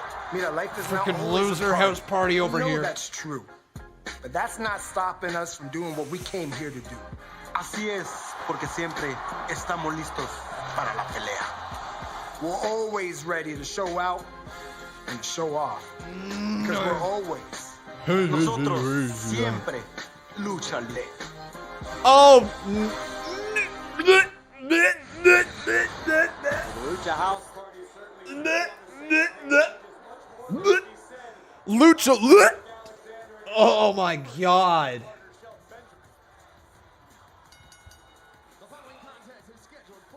It's freaking Lucha Lit, y'all.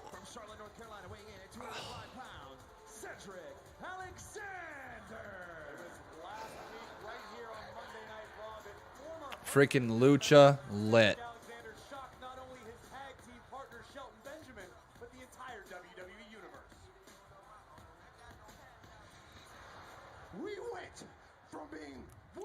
So, all right, guys, if you missed it last week, Cedric Alexander and Shelton Benjamin have split from the looks of it. It looks like Shelton is going to be the babyface in this feud now, and Cedric is going to play the heel from the looks of it. But yeah, hopefully Humberto Carrillo is fine right there, because that was a nasty landing that he had. Are we going to get the match? Yes, we are. Shelton Benjamin versus Cedric Alexander. Coming up next. I'm here for this one. Let's just see how many times they still give us this match after they get this first match underway, right? Like, I'm expecting probably about 25 more times. Something like that.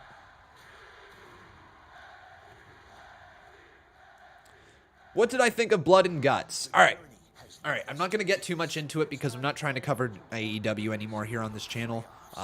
Just obviously because of the copyright situation that went on and all that, but I'll still mention it from time to time. Blood and Guts, thought that the actual show was fun. Thought that the Blood and Guts match itself was really entertaining. I would say that there was maybe a little bit too much bleeding for my liking. You guys know my stance on blading.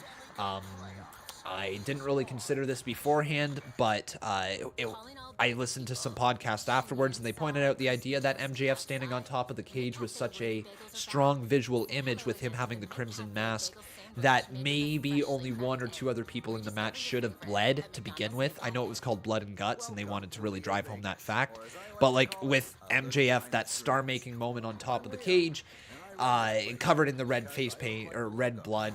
I said face paint. That's not true. It's blood. It's real blood. Covered in blood, the crimson mask.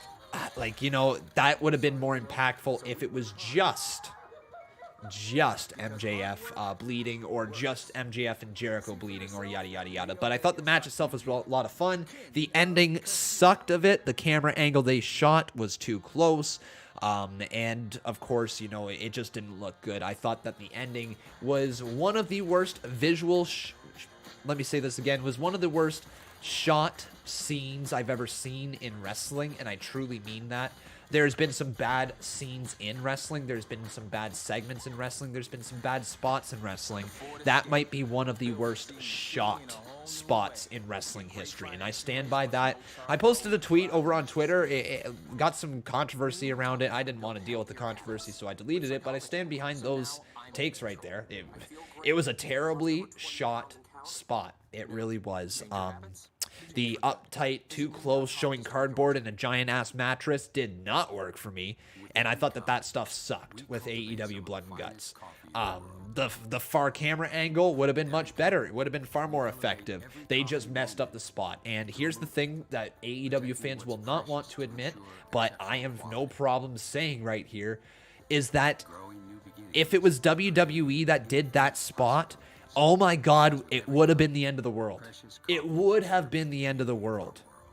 The AEW Mark Base over there would have been coming for WWE, just straight up saying they just ruined the business. Yet, and granted, WWE people are also saying it ruined the business. Some people in WWE are saying it set the business back 30 years.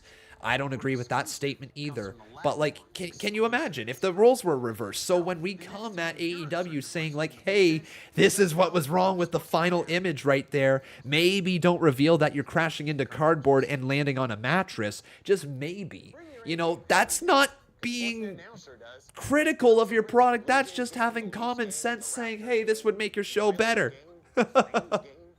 Like, that's the thing, and the amount of people that hated hearing that's something with their precious All Elite Wrestling was not executed properly. It wasn't. Like, it just wasn't. It was bad. It was a bad shot spot.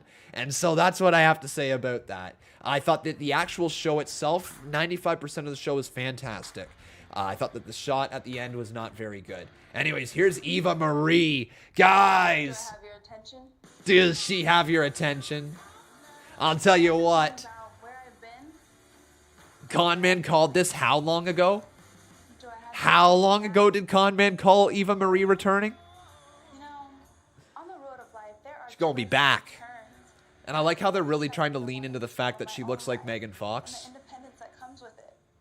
Because she's got the car. Similar scene to the Transformers scene, you know, the infamous scene with Megan Fox leaning over the car. If you guys grew up in the, or not grew up, but if you guys watched some movies during like the 2000s, you know what I'm talking about.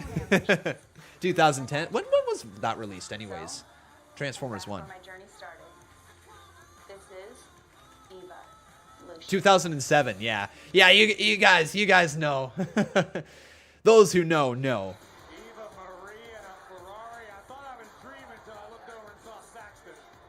But what are your thoughts with Eva Marie? Thumbs up, thumbs down, fist emoji. Are you excited? Here comes Shelton Benjamin. Hey,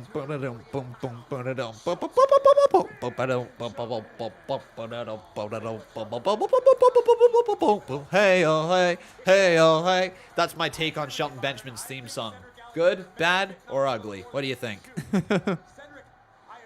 So, Shelton versus Cedric, one-on-one here tonight.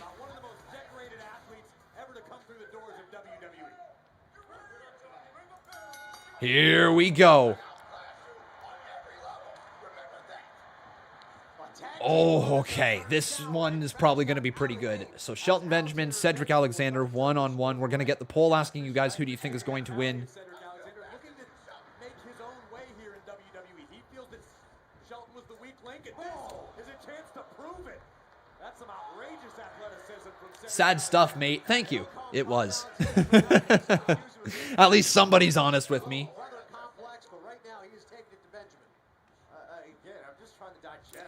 All right, so poll now asking you guys who will win.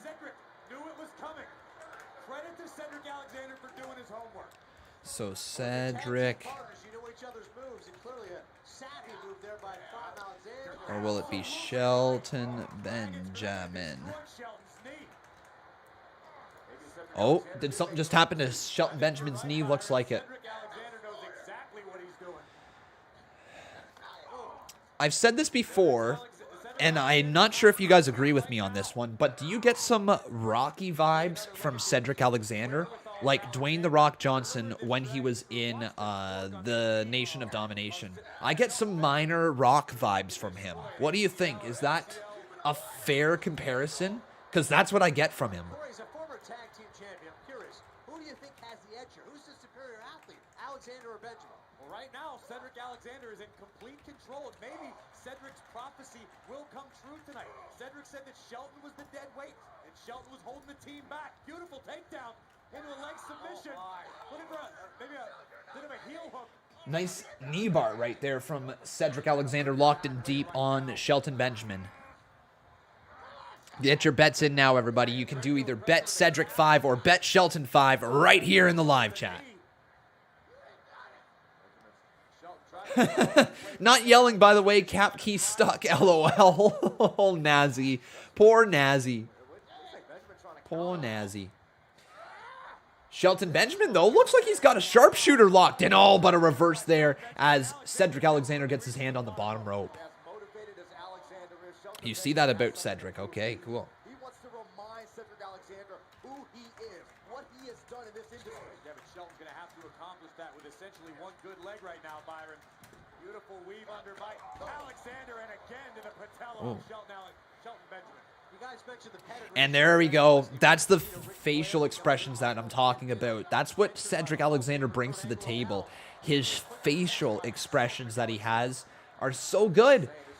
Little things like the shaking of the finger, looking right at the camera, knowing which camera to look at that moment, and then be able to spring back into action. He's starting to understand how to work in the WWE and how to work really well in the WWE. And he is going to be a big deal someday. I'm telling you. I feel like Shelton Benjamin... Oh my God, sorry. I feel like Cedric Alexander is a huge star in the making. What do you guys think that his ceiling is? Does he have a ceiling? Could he be a world champion? Do you think he's just mid-card potential? What do you think? Shelton looking for pay dirt. Rolled up here by... Oh, Cedric. And there's a drop kick from Cedric right to the top of the dome. Now Cedric looking for that handspring kick. He connects it right on the button.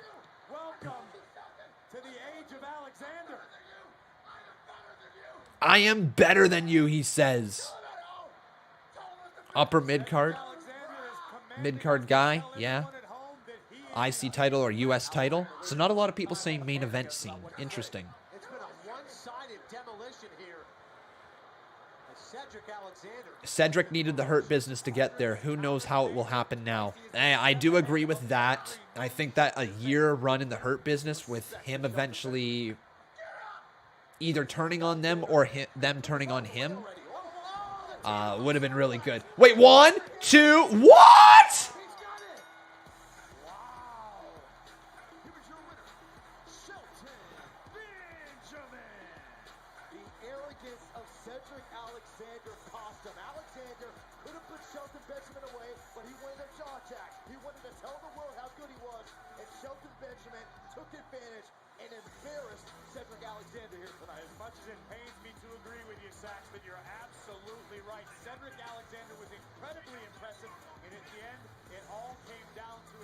What was that?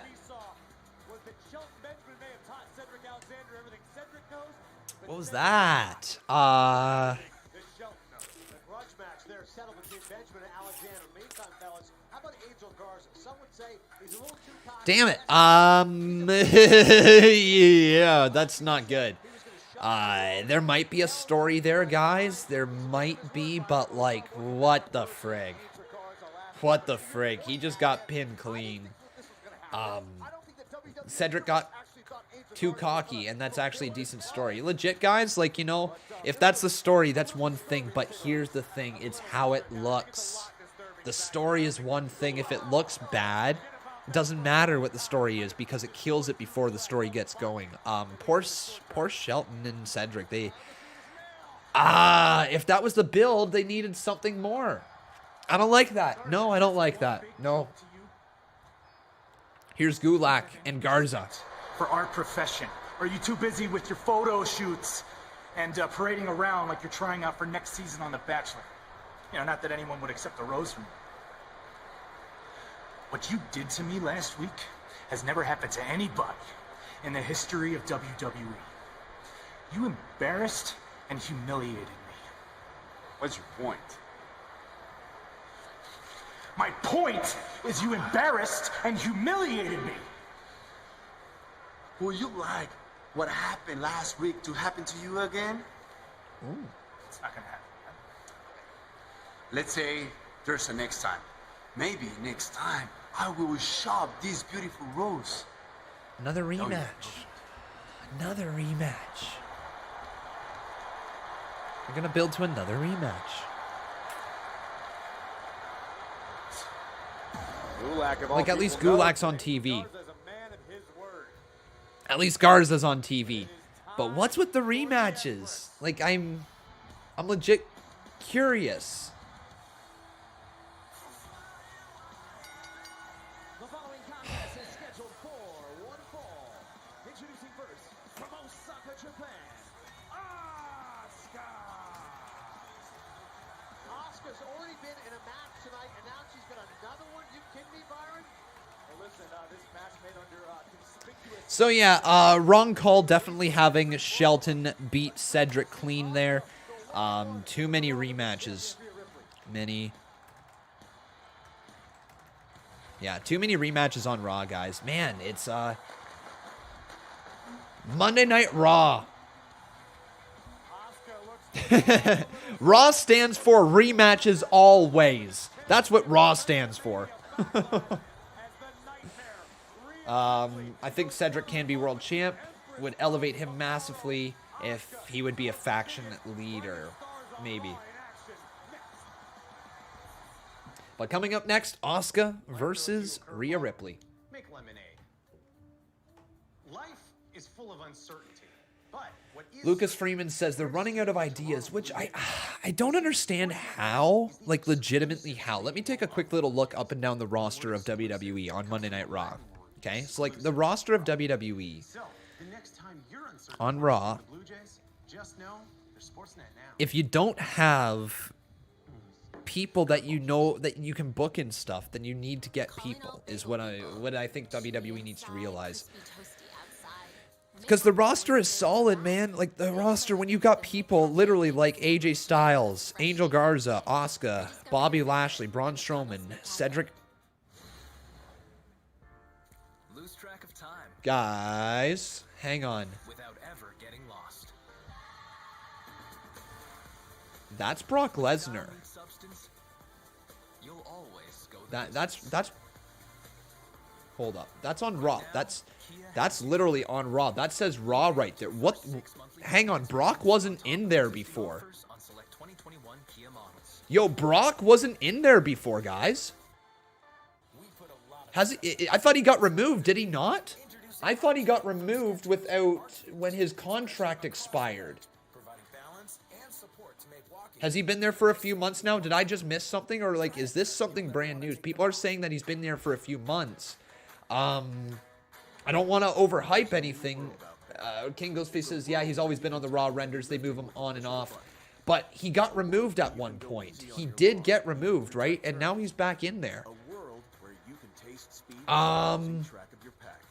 That's actually really interesting. I'm not going to go out on a limb and say that Brock Lesnar is back. And he might have been there for the last little bit, but I do know for a fact that he got removed at one point. He did. At one point, he did get removed. At least I'm 99% sure he got removed at one point. So, Ghostface says they brought him back like a week later. Did they? Is that what happened? Well, regardless, guys, he's on the Monday Night Raw roster, which is good to see. But anyways, people like Damian Priest getting some TV time is always good to see. Drew Gulak is good to see. Looks like they're going to try to build up Grand Metalik and Lince Dorado, unfortunately for me. Jeff Hardy should be doing more with him.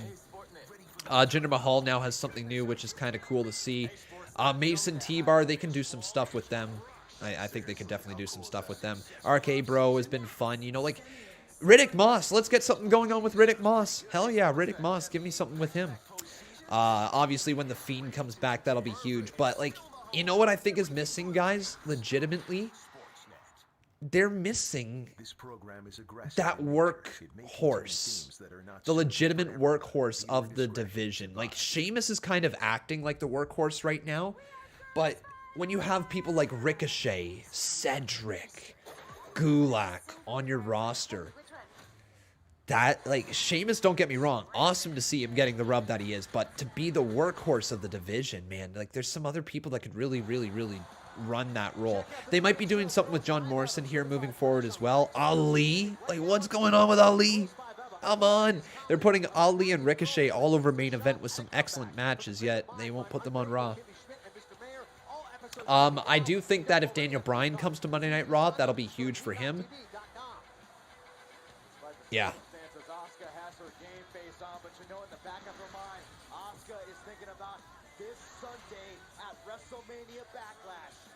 So if you bring Daniel Bryan over, that could be pretty fun to watch.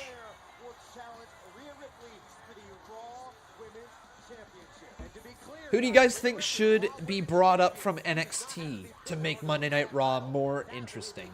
I'm going to go ahead and say the Grizzled Young Vets would be amazing for the tag team division. Truly, truly amazing.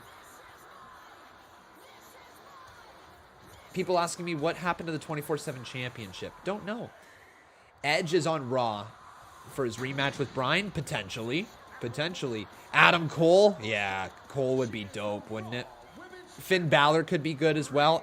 They need to do Finn Balor versus Walter before they bring him back up. Johnny Gargano, oh God, The Way would be so fun on the main roster. The Way would be so fun on the main roster. Ciampa, sure, Ciampa. Io Shirai, hell yeah. But here comes Rhea Ripley. I like you, Khan, but I don't think anybody should be called up. Okay, that's your opinion. Devlin.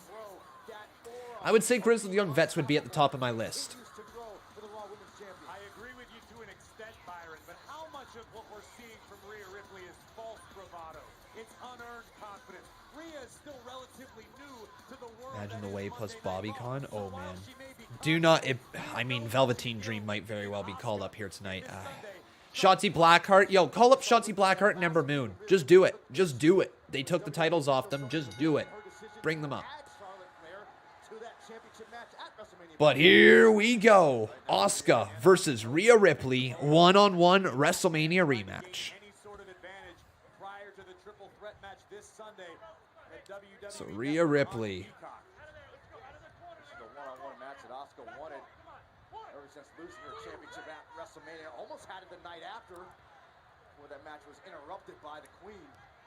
Or Asuka. The fact that she's already competed tonight. I mean, how about her stamina and her resolve? Asuka is a true warrior. There we go. Yeah, Asuka's already competed earlier on tonight, so this is her second match of the evening. It should be a win for Rhea Ripley. It literally should be a win for Rhea Ripley unless Alexa Bliss gets involved with this as well, unless Charlotte Flair gets involved with this. Like, there's a lot of things that could happen.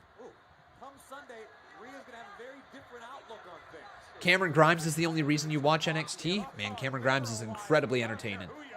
Incredibly entertaining.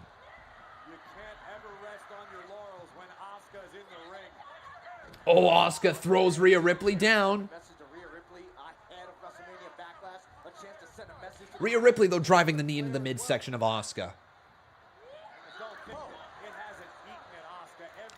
So, I hate to say it, I truly do hate to say it, my friends. Tonight's Monday Night Raw has been slightly boring. Let me read my notes that I've got so far. Like, Alexa's laugh is creepy. Don't have a clue where it's going. But I kind of like it. Maybe Charlotte Flair. Jinder Mahal, his new faction is kind of cool. They did Jeff Hardy pretty dirty here tonight. Like, really dirty here tonight.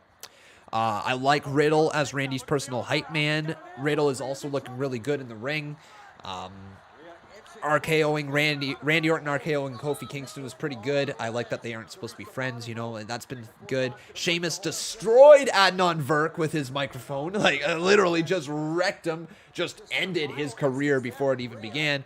I'm getting minor Rock vibes from Cedric Alexander. Ron Cole having Shelton beat Cedric clean, and there's too many rematches on Raw. That's pretty much what I have written down so far, and none of that is truly over-the-top entertaining. The Jinder Mahal's faction is kind of cool, but, like, you know what I mean? You know what I mean?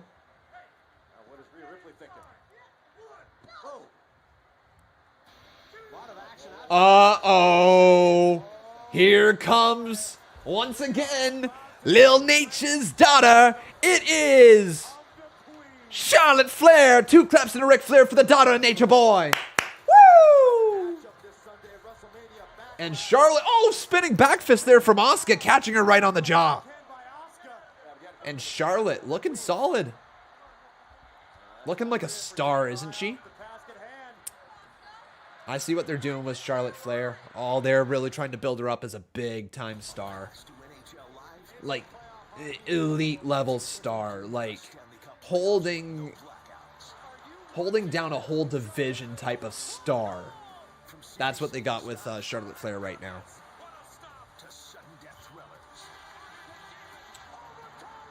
Here we go, hogging up all the opportunities. I don't think so, though. Like, no, you know what? No, I'm going to straight up say that Charlotte Flair being included in this feud has made this feud bigger than the WrestleMania feud between Asuka and Rhea Ripley. Like, just straight up. Like, I know WWE very well could have done more with Rhea Ripley versus Asuka at Mania, but they didn't. They just straight up didn't. Now, all of a sudden, Charlotte Flair is in the feud, and it feels bigger. It feels somewhat important. It feels like, you know, there's actual storyline development in that.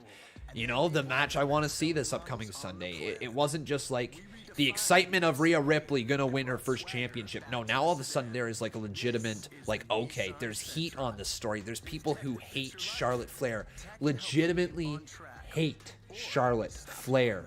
That is so impressive. So impressive that they got you guys, and even myself at times, hating Charlotte Flair. Because she is so good. We forget just how good she is. Like, you know, there's always going to be arguments as to who the greatest women's wrestler is of all time. But my God, Charlotte Flair comes up in that conversation. Certainly top 5, and her career ain't even done yet. It's incredible that they've gotten us to hate her this much, that they've gotten everybody to despise seeing Charlotte Flair get title opportunity after title opportunity. Why do you think they keep booking her back in the title opportunities? Because she draws money and she knows how to get the fans to hate her. She was not good as a babyface. Babyface Charlotte Flair, bland, boring. What was she doing? Nothing. Heel Charlotte Flair, soaking up all your hate, taking in all of the boos. Can you imagine the boos for Charlotte Flair had there been live fans right now? Oh my God, Charlotte Flair is on a magical run at the moment. I legitimately mean that. She is very, very good at what she does, and even if she doesn't win the women's championship, she is still going to be an integral part of the women's division moving forward. Doesn't matter where she is on the card, she makes her segments feel bigger. And that's just how it is. Check out WWE.com/Canada to find out how you could see all of this incredible action. Tevin Walker says, and not hate anymore, just fatigue at this point. But, like, if you've got fatigue watching Charlotte Flair, that's one thing, and I can understand that, I guess. But, like, for me, Charlotte Flair, she just elevates everybody around her. The matches are bigger. The matches are better. She doesn't need to be champion at all times, but being around the women's championship, especially when she's not the one holding it, elevates the champion. Dominant women's champion that this place has ever seen. And at WrestleMania Backlash, I'm taking back the The Ultimate Mix says WWE doesn't know if Rhea is a heel or not. I think they do know what she is. They do know that she's a heel, but she's just not a very vicious, outspoken, loud heel. Like, they don't know what type of heel to make her. They know that she's on the heel side of things. They know that she's going to be going up against the baby faces and that she's going to be playing the bad person, or at least more of the tweener role, right? But, like, that doesn't mean WWE doesn't know if she's a face or a heel. They just don't know what type of heel she is. Charlotte Flair's on commentary now. Of course I did. I can't get enough of Rhea and Asuka. I'm actually enamored by these two athletes. I wouldn't miss sitting front row. Saxton? Okay, let's unpack this a little bit. Need your honest opinion. Do I think that NXT and a Raw crossover will be good, and a War Games match with Io, Tony, Asuka, Charlotte? Asking a lot of what ifs. If the storyline is there for it and they're able to make us interested in it, absolutely. On paper, sounds fun. Why not? But, like, if they could write it and get us interested, that's a whole nother story. Jealous conspiracy theory. It's tough to understand. I'm sure you have a hard time with a lot of people relating to you being the queen, being the opportunity, the face of the Raw Women's Division. Just realizing that I don't have the poll set up yet, everybody, so let me get that now for all of you. So who will win? It's either going to be Rhea, Ripley, or it's going to be Asuka. Should not even be in the match this Sunday at WrestleMania Backlash. That you don't deserve to be in that match. Who are these people? I have no idea. Haters. They love to hate me, hate to love me. Same difference. The only reason they're having a match at WrestleMania Backlash is because I'm giving them the opportunity. Hello. This is an act of altruism from Charlotte Flair. She's elevating the entire Raw Women's Division. Corey gets it, okay? This is why he's my dad's favorite commentator. This is why Corey Graves is Ric Flair's favorite commentator, because he gets it. Interesting. But yeah, right there, did you guys just hear Charlotte Flair? She was saying that the only reason that this match is happening at Backlash to begin with is because she is granting them the opportunity. I like that. I like this character for Charlotte Flair. I really do. Revised Chicken asking me, what channel am I going to be up on after this stream? It's going to be Wrestling Hub, okay, guys? Once again, Wrestling Hub. The YouTube channel Wrestling Hub is going to have my Monday Night Raw review. Uh-oh, a little bit of a botch right there from Rhea Ripley and Asuka. Oh, kick to the side of the head from Ripley. Isn't just business. It's a little too chummy. Saxton, all you have to do is ask nicely. If you ask nicely, But yeah, going to be up on that channel after Monday Night Raw. It's going to be a video, not a live stream, just so you guys are aware. But you should be able to catch my thoughts on Monday Night Raw in about 10 minutes. Hopefully I do a good job with the video. I've never done a Raw review in about 10 minutes, so I'm going to have to really try to fly through, try to get as much information out as quickly as possible, cover the results, and not ramble, which might be difficult for me. We'll see. Asuka's pretty fired up here, Charlotte. Asuka now rolling back inside the ring, into the cover, count of one, count of two, kick out by Rhea Ripley. Both of my partners, they're rarely in the presence of greatness. So ask you legitimate questions. thank you, Gravy. Right now, Asuka applying the pressure. Almost has the Asuka lock cinched in. Rhea feels that it's coming, trying her best to use her power to prevent it. Asuka sent unceremoniously to the outside here. And Charlotte Flair just waving at Asuka. Rhea Ripley, is she gonna... Oh, headbutt right in front of Charlotte. Damn, nobody wins in a headbutt.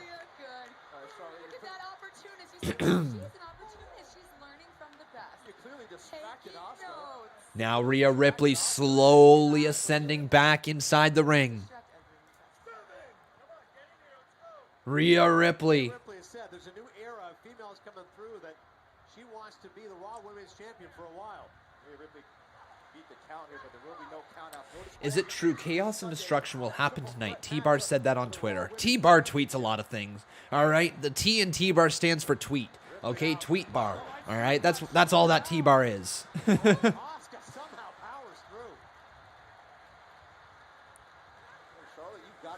Still to come tonight, another WrestleMania rematch. Drew McIntyre versus the almighty Bobby Lashley. Hey, Michael Marron, how you doing, my friend? I have faced Rhea, and I have beaten both of them. Oh! He's trying to go for the riptide. Oh! Other ideas. Double knees to the face of Rhea. That was a big old double knee to the face. Asuka planting down Charlotte Flair's opponent this Sunday in Rhea Ripley. I guess so is Asuka, but a kick out at 2 there from Ripley. Hey, Evan Murray, how you doing, man? Good to see ya. What's your favorite thing going on Monday Night Raw right now? Let me know in the live chat. Uh-oh, Charlotte Flair standing up, staring down Ripley. Is Asuka going to take them both out? Asuka with a hip attack takes out Rhea Ripley. Watch Rhea Ripley lose right here. Watch Rhea Ripley lose. Watch her lose. Okay, Asuka up to the top rope. Gonna fly. Asuka! Missile drop kick knocking down Rhea Ripley. Into the cover. 2. Kick out by Rhea. And the women's champion is staying alive. Con, loving the background set, but did I say I was all done with AEW? Yeah, they delivered a copyright strike here on this channel. They've been attacking YouTube channels across the platform, taking down channels. Yeah, just like, yeah, I'm done with them. Yep. Off the Riptide, count of 2, it's over. Ripley beats Asuka. That is the right call. Thank you. You did not mess that up. Wow.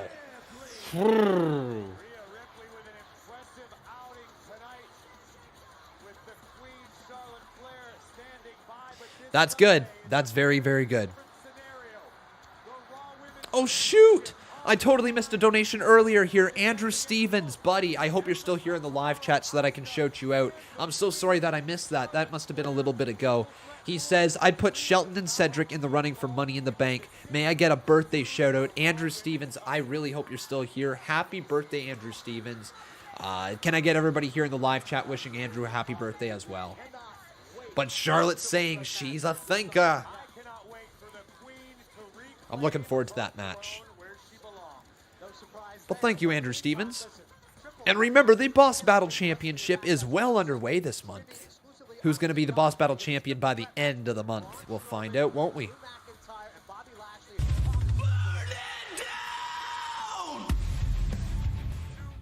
I'd put Shelton and Cedric in the running for Money in the Bank. May I get a birthday shout out? Once again, happy birthday there, Andrew. Thanks for spending your day with me. Now we got Paul Carpenter over here.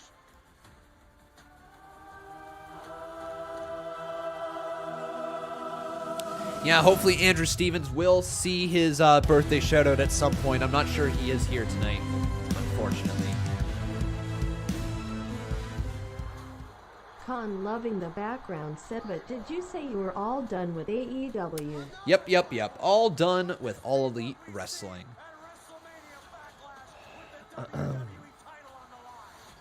What has been your favorite stuff here tonight, guys? Your favorite segment on the show? Let me know in the live chat. I want to know. Here's Drew McIntyre. Drew, can you shed some light on why you attacked Bobby Lashley and Braun Strowman last week? I had no intention of getting involved last week until Braun decided to put his filthy, disgusting, putrid, rancid hands all over me. Then I had no choice. It wasn't my fault that Lashley cut him in half with that spear, but it was 100% and proudly my fault that both of them got laid out with claymores. I heard about MVP's little business proposition. It would involve Lashley and Strowman working together to take out Drew McIntyre. If that happens, I'm toast. No one man can withstand that kind of onslaught, but then again, I can't worry about that. I got to focus on right now. I'll deal with it if it happens. Tonight, I'm going to do the one thing I wasn't able to do at WrestleMania. I'm going to connect with that Claymore, and then this Sunday, Drew McIntyre will once again be WWE Champion. Nothing short of extreme focus in the eyes of the Scottish Warrior. All right, now it's time for Mr. Awesome. It's The Miz.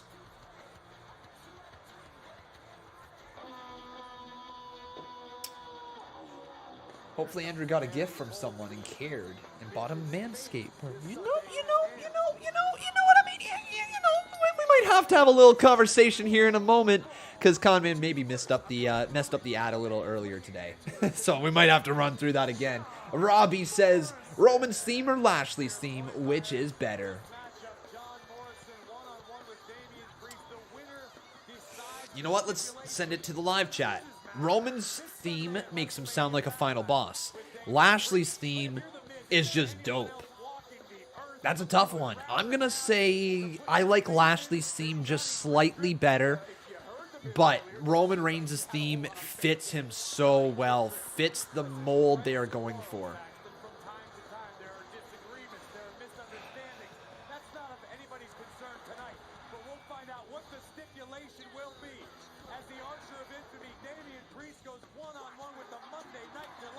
All right, up next, everybody, it's Damian Priest versus John Morrison. Johnny Drip Drip is going down. We're going to yell timber. You better move and you better dance. We're going to make this night one you won't forget.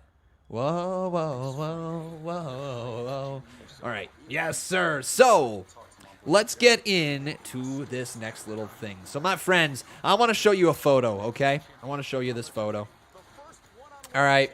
This is Braun Strowman, and you know I'm not gonna judge Braun, all right? I'm not gonna judge him or anything like that, but I really do think he should check out Manscaped. Okay, I think you should check out Manscaped. And basically, this stream right here today, guys, is sponsored by Manscaped, if you did not know. They are the best in men's below-the-waist grooming and champions of the world at it. Manscaped, it offers the best precision-engineered tools for your family jewels. And to celebrate the launch of the Manscaped's 4th-generation trimmer, the Lawnmower 4.0, we have partnered together to bring you guys, the Conman community, the smoothest shave of your life.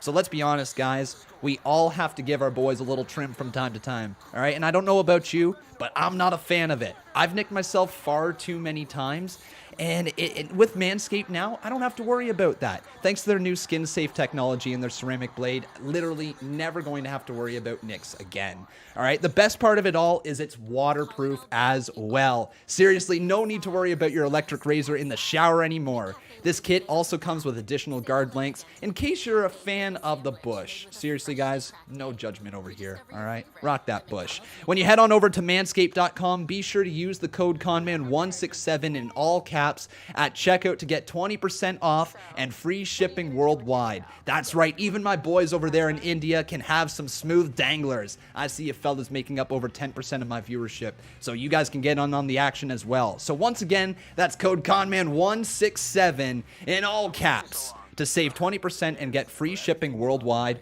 Your balls will thank you. Yeah! Get your Manscaped! Trim your balls! Thanks Manscaped. Seriously, and if you guys do happen to get one, they might become a permanent sponsor of our show, so make sure you guys get it, alright? Disgusting? Ah, it's just hair. Everybody has it. Coppertone Sport Clear. Not thick, not messy. Goes on clear, plus it stays on strong. Canada's #1. Woo! Wow! Hello, pretty pink bomb! Say hello to Mr. Jason Barker. How you doing, man? Wow, that is incredibly kind of you. You know what I'm going to give you right there? I'm going to give you the gasp. Oh, thank you, Jason. That's so kind of you, man. He says, say hello to my little friend. It's my bomb. It's pink, and it's going to blow your house down. Watch out, little piggies. Say hello to the pretty pink bomb. Oh, thank you, Jason. That's so kind of you, man. I hope you're having yourself a wonderful night, buddy. I haven't seen too much of your chat flow by. Hopefully you're enjoying Raw. Maybe you're doing something else at the same time as well. Whatever it is you're doing, man. I hope you are shaving your balls. I hope your balls are shaved. If not, get Manscaped. Oh, dude. Thank you so much. Now I need everybody here in the live chat to get on their feet. Chant a big old yes chant for Mason, Mr. Jason Barker. Yes, yes, yes, yes, yes, yes, yeah.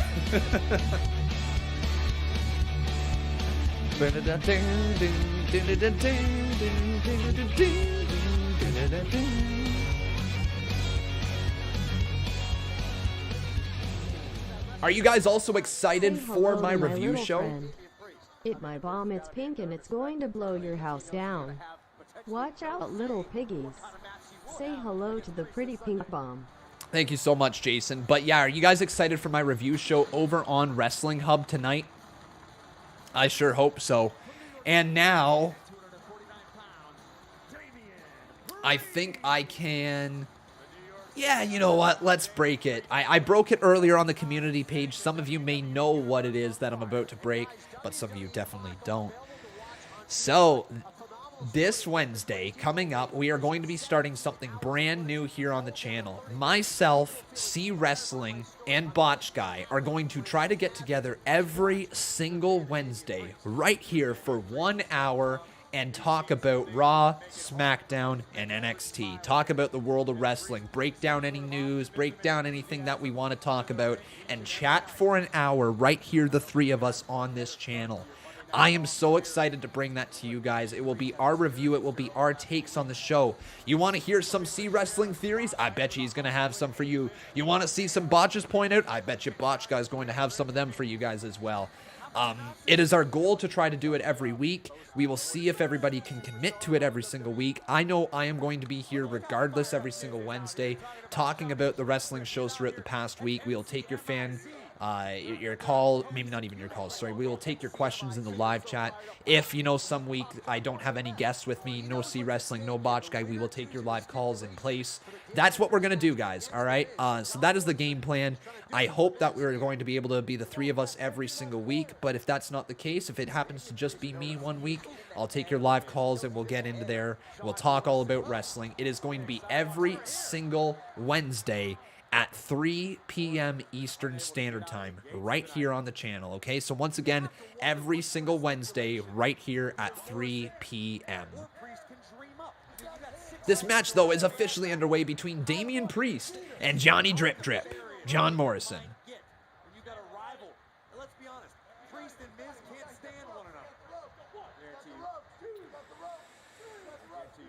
I don't think tonight's show has been bad, but it also hasn't been good. Sounds like a podcast. It essentially is. Yeah, that's actually kind of the idea. A live podcast right here. We will be able to take some questions from the chat. We'll have lots to talk about.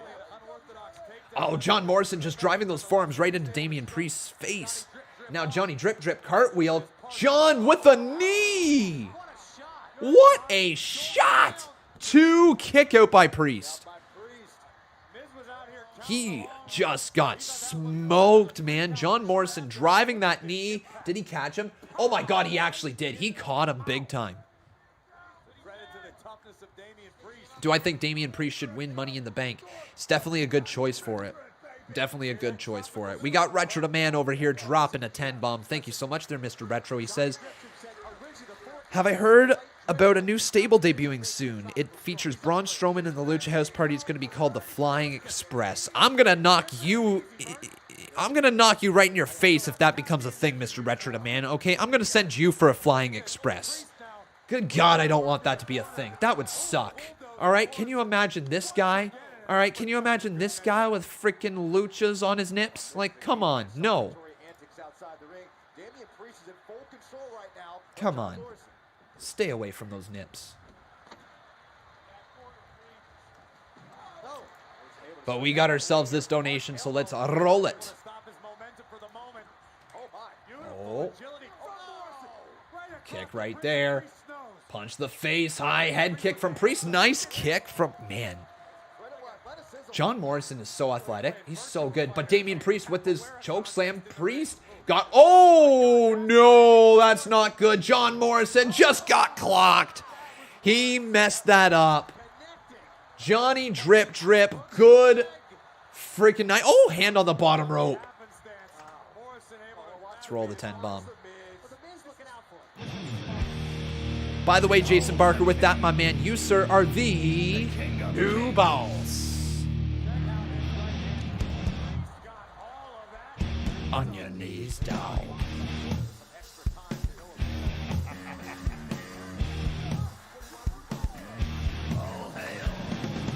Bow down to the... Wait, Priest and Miz staring at each other. Priest and Miz. Oh, we're going to go to commercial Have break. you heard a new stable is debuting soon? It features Braun Strowman and Lucha House Party. And it's going to be called the Flying Express Tears of Joy. I will literally kick you so hard that you'll be known as the Flying Express. Seriously. See, no! See Wrestling, are you still in this chat? You jerk butt. You grade A jerk butt. Don't you dare give WWE ideas. He tweeted out about 32 minutes ago, we are definitely getting a rose up the butt match, aren't we? No way. I do not want to see that. Do not give them ideas. What was the question? Holy. Can I get a burger with the side of... This has been a long 3-hour show, though, tonight. Driver, when you're high, think again. If you smoked weed, wait at least 4 hours before getting behind the wheel. Or don't drive at all if you're new to it, have eaten it, or if you've mixed it with alcohol. God. Like, I'm all for commercials trying to prevent, you know, like, not getting behind the wheel when you know you're impaired or anything like that. 1,000% behind that. But my God, why are the commercials always so dumb? This guy has clearly only smoked like one little joint or something like that. And he's behind the wheel. He's got his fries like... Like, what the frick? What was that commercial? Like, I'm all for it, but what the frick? Good God. I probably had one puff of a joint. I hope you guys are having a wonderful time, though. I've really missed being live with all of you. If you have enjoyed the stream, do make sure you leave a like on this video. Also, making sure you are subscribed to the channel. Would love to see some names pop up over there. And then let's also get the poll going, asking you who will win this matchup. So it's either going to be John Morris. John, or will it be Damian Priest?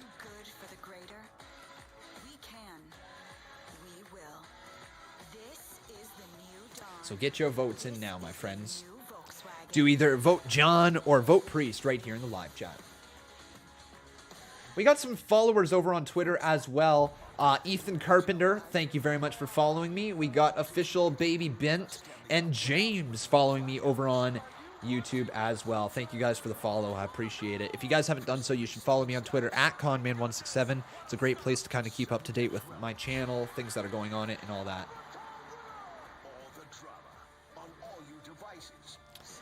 So it'll either be Priest, or will it be John?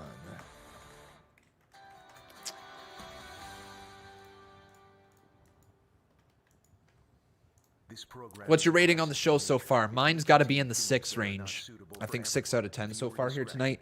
That might be high. No, I think it's fair. I think it's fair. It hasn't been bad. Like, okay, tonight's Monday Night Raw has been boring. Yes. It has had spurts of entertainment. It has intrigued me for things that are coming forward in the future. But I'm not overly interested in what has been presented here today. For that reason, I'm sitting here at a 6, and I don't think it's going to budge at that point. And that might be even high at this point.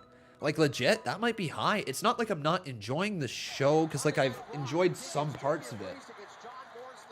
But, like, yeah. Yeah, I don't know. I don't know, guys. There's just... It's been 3 hours, or 2.5 hours at this point. 2 hours and 20 minutes, and I'm just slightly missing that hook. I'm missing the hook. That's what it is. There's no hook here tonight, actually. There's no hook. There's been minor things that are intriguing for the future, but there's no hook for tonight. There's nothing that's keeping me all the way sitting on the edge of my seat until the main event. There just isn't. Not tonight. We've seen Bobby Lashley versus McIntyre multiple times. Oh, a kick right there from John Morrison. This is good, though. John Morrison and Damian Priest, the feud continuing with them. I know we've seen this before, but hey, you know. Do I think Daniel Bryan is a free agent? yes, he is a free agent, Jason Barker. He is a giant free agent right now. I actually don't know if he's going to end up back in WWE or if he's going to go end up in AEW or live long enough become the villain after that whole copyright thing. I honestly, what change maybe fool FC sucking lol. AEW, die a hero or live long enough to become the villain after that whole copyright thing. I honestly, what changed Fulham FC? Everything suck. All good, man. All good. Yeah, like, and again, no ill feelings towards AEW. Yeah, it sucks that they did that. And yeah, it sucks we still have a copyright strike. No true ill feelings towards them. No true ill feelings towards the performers or anything like that. I just can't support a company who's going to go after my livelihood like that with no remorse, right? Literally no remorse. I just can't go, I can't stream their stuff. I can't give them publicity. I can't give them free advertising. I can't do that. It's just not something I'm willing to do after they went after my channel.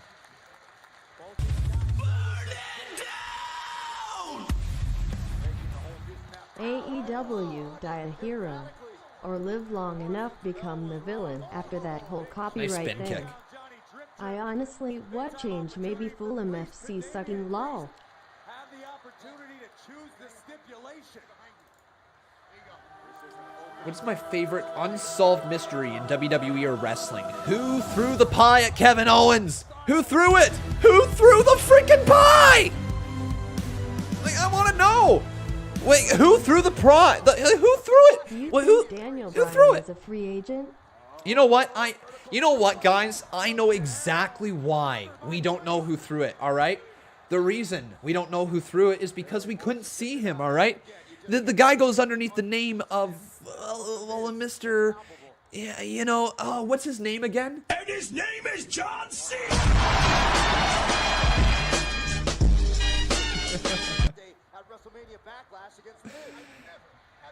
The friggin' John Cena. It was John Cena all along. You can't see him. But yeah, that's my favorite mystery. It was me. Ooh. The Monday Night Delight from the ropes. Priest has other plans trying to... Who threw the pie should be part of Sami Zayn's documentary. You're not wrong. You're not wrong. Oh, Sean Morrison just gets shoved off the top rope. Does a little backflip and lands right on his stomach. And now Priest back up to the top. Spinning heel kick from Damian Priest. 1, 2, kick out.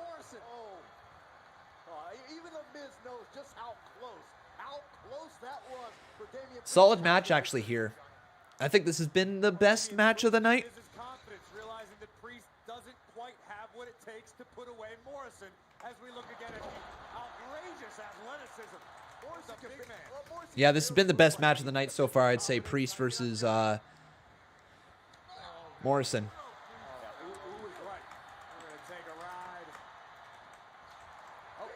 Roll through Morrison. No, don't tell me 1, 2. Come on, kick out Priest. Thank goodness. Kick to the knee. Looking for the sliding knee. Priest a step ahead, connected with a kick first. Very resourceful by Damian Priest. Damian Priest looking to hit the lights. John Morrison, though, big time reversal. Morrison now rolls up Damian Priest. 1, 2, 3, 1, 2. Kick out by Priest. Those few extra seconds that Miz cost Morrison could have been it. Miz just cost Morrison. Clothesline. Down he goes. Miz costing Morrison this matchup, guys. Reality is starting to slowly set in.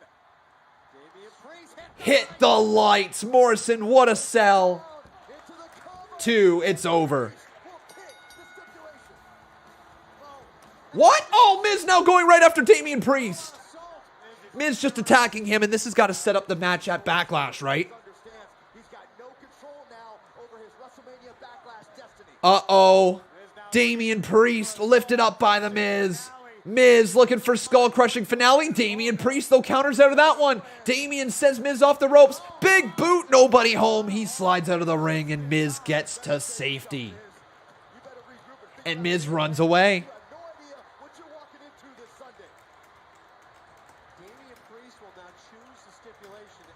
Do you guys like the fact that Miz and Morrison are having issues with each other? I do. Don't you dare. Oh, no. Hey, now this is uncalled for. Don't do this, Priest. No, Damian Priest again. Hit the lights. Good night, Morrison. So who won? Damian Priest won. Mr. Damian Priest won that match. So what's the stipulation going to be, guys?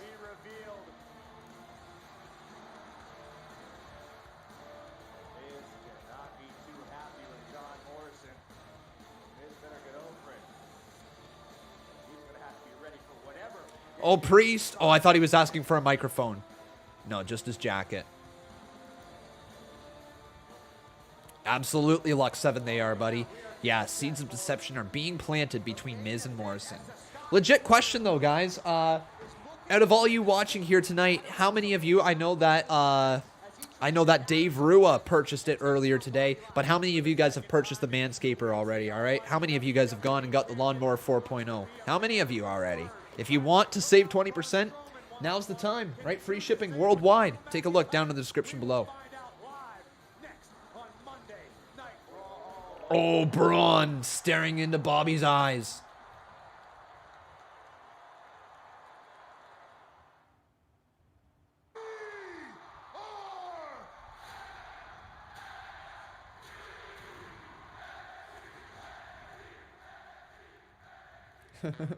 Nope, not until I actually considering getting it. Well, good. Good. Got it for Christmas. Ah, Marco Polo. Marco Polo. He knows what we're talking about then. Britt Baker is making some serious bank due to the fact that she's an actual dentist and she's wrestling for a promotion. Yeah, probably. Discover the all-new Hyundai Tucson.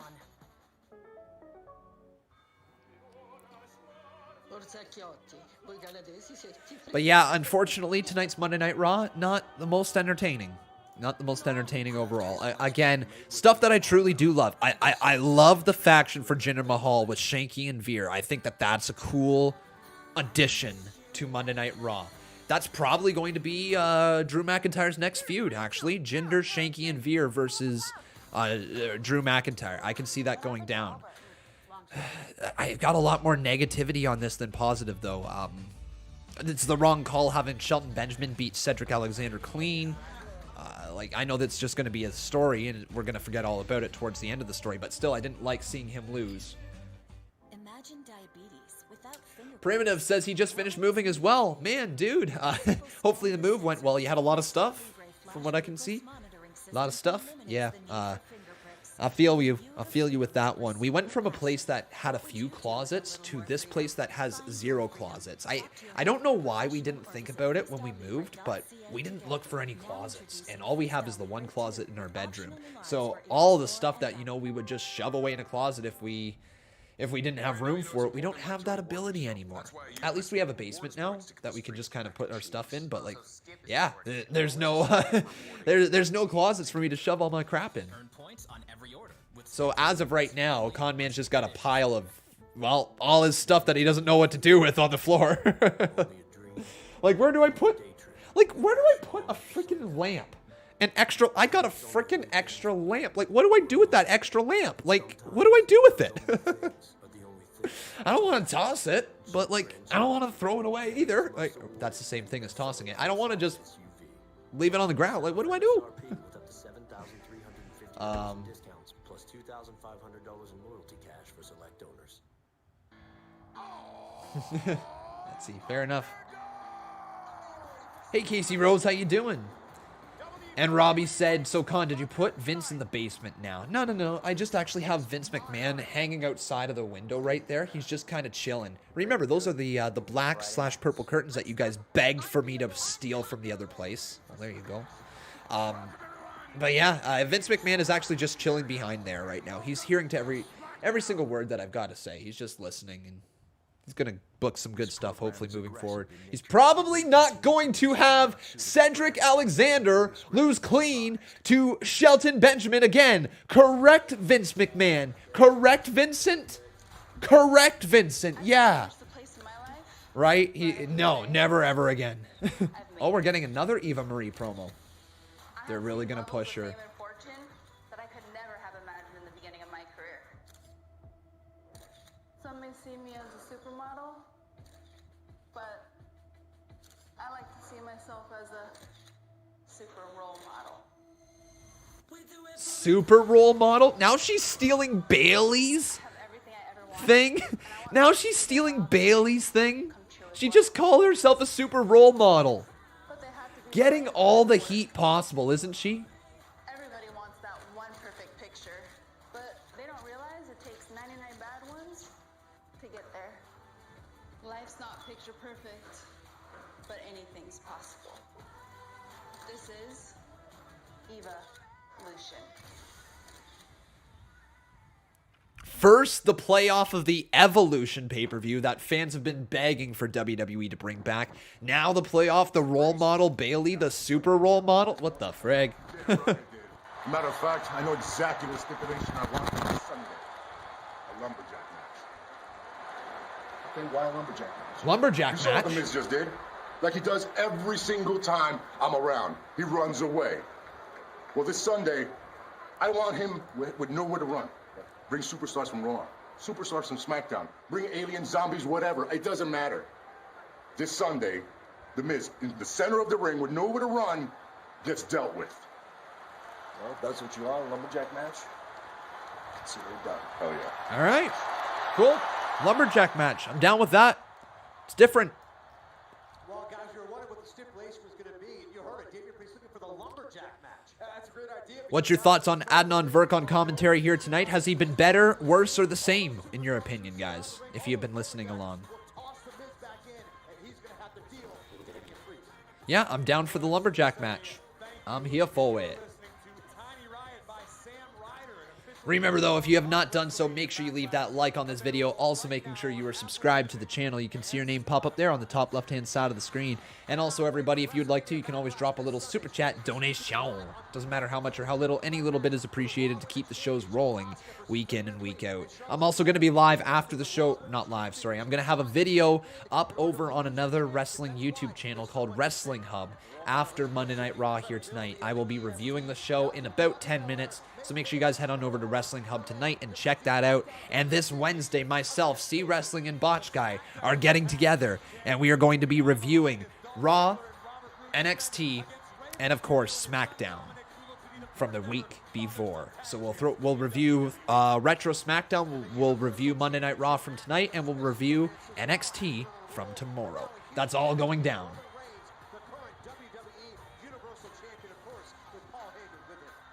Can I give you guys a sneak peek of the CMU this Thursday? I can't because today I was actually really behind on some stuff. Yeah, I was really behind on some stuff. The reason why, it doesn't really matter. But yeah, I was behind on some stuff, and I actually didn't get the CMU recorded at all here today. But I've set up a bunch of other things, which is good. Luck 7, my man. Look at that heat. Woo! Look at that heat right over there. That's a big old 20 bomb. Yeah, baby.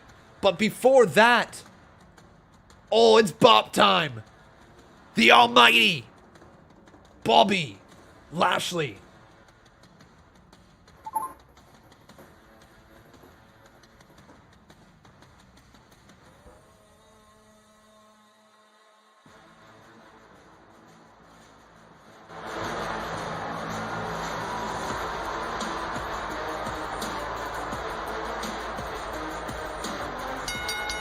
The following contest is scheduled for one fall. Introducing first, accompanied to the ring by MVP, the almighty WWE Champion, Bobby Lashley.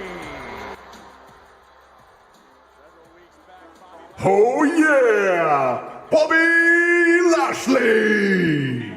That's right, everybody. Conman's got a cool voice now, doesn't he? Yeah, what of it? It's the almighty Bobby Lashley. Boom, ba-da-dum, bum, boom, boom, boom. Man. Bobby Lashley's so dope. His theme song is just so good. I can't believe I thought it was generic when I first heard it. Literally love it. One of my favorite theme songs going on in WWE right now. It's just, it makes me bob. Speaking of Bob, there's Robert Roode. Till I'm victorious.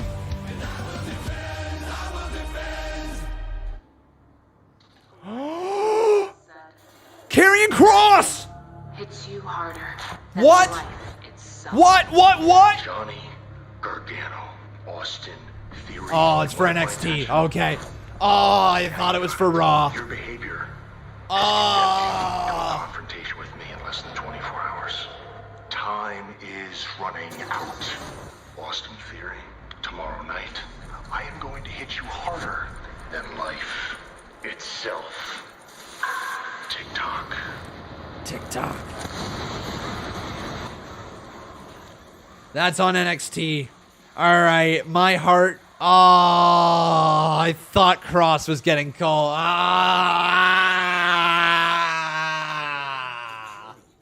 Oh, come on. I'm so sad now. Damn it, man. Damn it, dude. Oh my good God. Oh. My heart, man. Sad trombone time. That deserves it, doesn't it? God. I really got trolled at that. I thought Cross was being called up. Oh, well. It is what it is. We got ourselves Luck over here dropping 5 more. But with that Luck, you have become the new boss. And his name is Luck7. So Luck, my man, becoming a 2-time Boss Battle champion. Oh, baby. Who's in the lead right now? I think it's a 2-way tie. Yeah, Raul Kapar and Luck7 as 2-time Boss Battle champions. We got the Domination over here, man. How you doing, Mr. Dom? Good to see you, buddy. He says, Dono Dom is back. Can we get a Dono Dom chant going on? Up to the people in the live chat if they would like to, obviously. But nice to see you there, Mr. Dono Dom. Welcome back to the stream, buddy. Hopefully you're doing well. Imagine diabetes without finger pricks. What would this mean for you? With a simple scan of the sensor. Keep Cross far away from Raw. Oh, I think Cross could be a big player on Raw. I think he could be a giant player on Raw if they wanted to bring him up. What would you do with a little more freedom?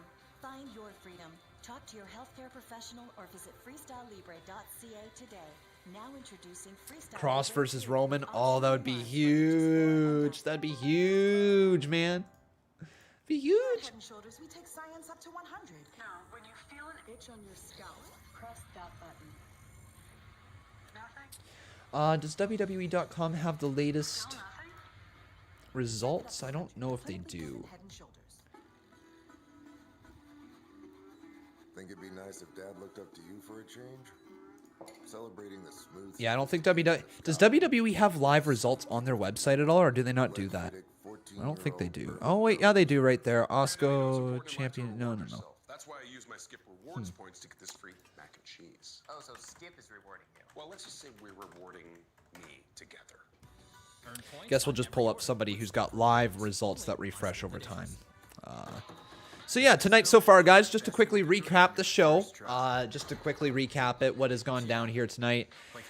We saw Asuka, Mandy Rose, and Dana Brooke face off against Charlotte Flair, Nia Jax, and Shayna Baszler, where Asuka, Dana Brooke, and Mandy Rose won after like a weird finish.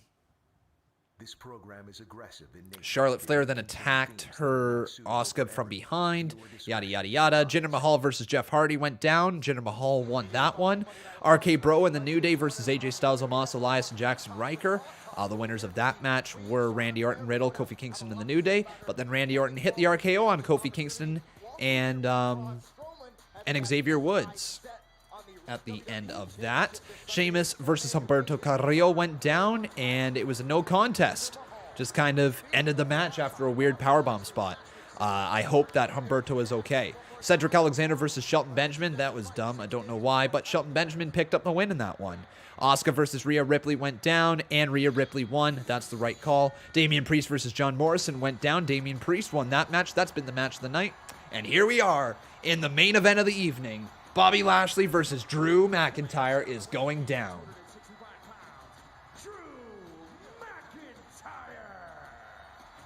Lashley heard the bagpipes. Lashley sees the task at hand. Drew McIntyre will no doubt bring the big fight tonight. King Ghostface says after that Shayna spot, people were saying that she might have actually hurt herself. She might have. Yeah, she might have. It ended very, very quickly. There's been a couple weird finishes here tonight. Weird finish in the Shayna match. Weird finish in the Humberto match.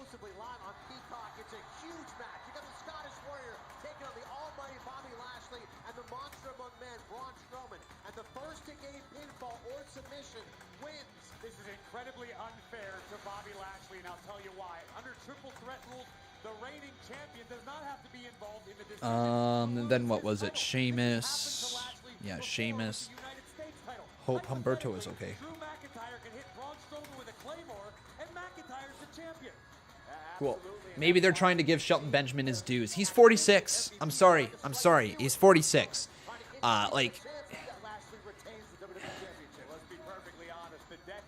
You know, like, you're sacrificing Shelton Benjamin. You're sacrificing Cedric Alexander's future for Shelton Benjamin. And I'm sure that the feud is going to develop from this. And I'm sure Cedric is going to be fine. But personally, as of this moment, right now, without knowing what the future holds, without knowing where this is going, that was a mistake, having Cedric Alexander lose to Shelton Benjamin clean. Full mistake. Big time mistake. That should not have happened. I don't care where the story goes from it. That right there, that one loss for Cedric Alexander should never have happened. All right, here we go, guys. We got ourselves a match between Bobby Lashley versus Drew McIntyre in the main event of the evening. Bobby Lashley went for the Hurt Lock right as McIntyre went for the Claymore boot, and now we got ourselves a brawl as these two men do not like each other.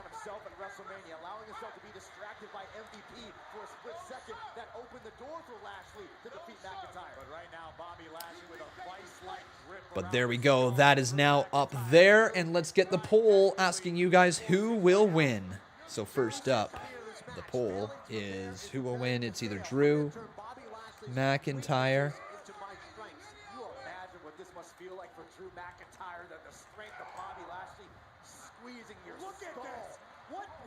Man, Bobby is working Drew right now. I mean, just the start of the match, but yeah.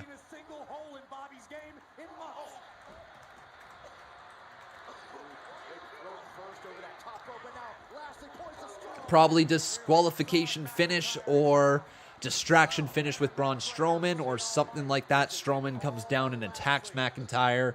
Bobby Lashley and Strowman beat him down together, something like that. Then Strowman turns on Lashley and hits him with the power slam and yada, yada, yada. I think that's how the finish of the show is going to be here today. But anyways, do either vote Drew, vote Lashley right here in the live chat. This Sunday at WrestleMania Backlash. Drew McIntyre just trying to focus on Lashley right now. Look, and I don't know what was discussed between Braun Strowman and MVP or Bobby Lashley, but believe me, Strowman understands it's going to be every man for himself this Sunday. Every man for himself. No disqualification. No count out. First superstar. Okay, there you go. Get your bets in now. Do either bet Lashley 5 or bet Drew 5 right here in the live chat. And again, make sure you leave that like. I would love it if we could hit 300 likes here tonight.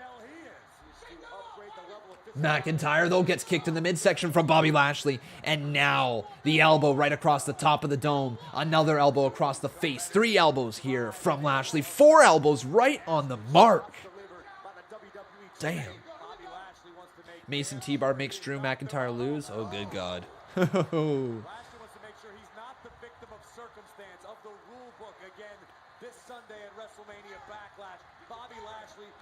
Wait, the referee trying to hold Drew McIntyre inside the ring. He didn't do a very good job about it. Are Archa Era says, Khan, who would I have win if Lashley and Roman ever faced off? They have faced off, if you remember Survivor Series. It was epic. It was a lot of fun when we saw both of them face off against each other. Roman Reigns, I believe, won that one, correct? If my memory is still working. Now I'm second-guessing myself. I believe Roman Reigns won that one, right? But yeah, regardless, I think if they were to face off again, it would have to be determined on what the story is. If it's the redemption story of Drew McIntyre, then maybe Drew McIntyre wins. If it's they want to continue to push Drew further down the card and they want to elevate Roman more and they want to build a story for the future where Drew eventually overcomes Roman Reigns, then they might do Roman Reigns beating him again. You know, kind of like a Rock Stone Cold scenario. They could do something like that. But yeah. Thank you, OnStar. My son, is he okay? Your son's fine. Thank you. There's something in Oh, what? Who is this? Save Philip the Fish. Save Philip the Fish. Guys, I think we need to band together and save Philip the Fish. Let's save Philip. All right? Philip, we're behind you. Okay, Philip the Fish? Philip the Fish, we're behind you. Moments like these call for a Lipton iced tea. I hope we can save you. Less sugar than the leading iced tea. Thank you so much for your $1 donation. I appreciate it, buddy. What even is Philip the Fish? Should I be Googling that? Is that like a term that I don't know? We push ourselves and others to the very edge of performance. What is Philip the Fish? Castrol Edge. Take your performance to the edge. The frig is Philip the Fish? Is this a Fortnite thing? All you have to ask yourself is, what kind of lawn do you want? Use Scott's Relaxed Seed for a low-maintenance lawn that needs less watering, fertilizing, and The frig is this? Save Philip. Who? What the? Is a complete line of tools and facial hair care products.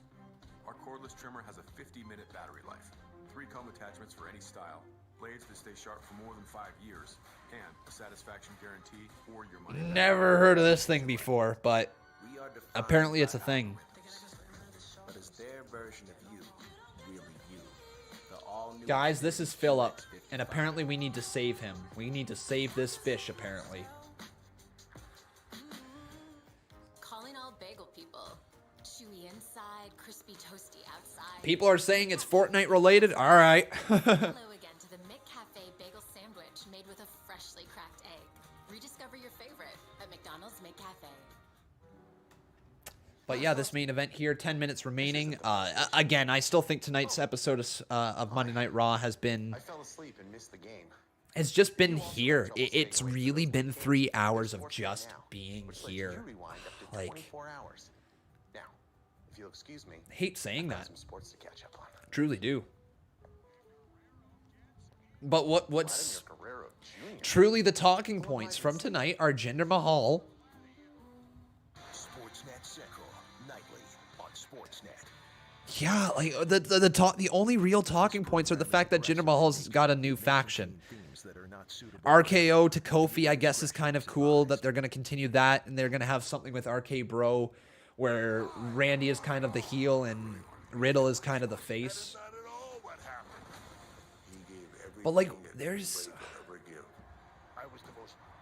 Yeah, I don't know what to say, guys. This is just... It's just been here tonight. Jinder Humberto injury, if it is an injury, like, yeah. Yeah. Like, I didn't hate the episode, but at the same time, there's really nothing that would make me want to come back and watch it again, if that makes sense.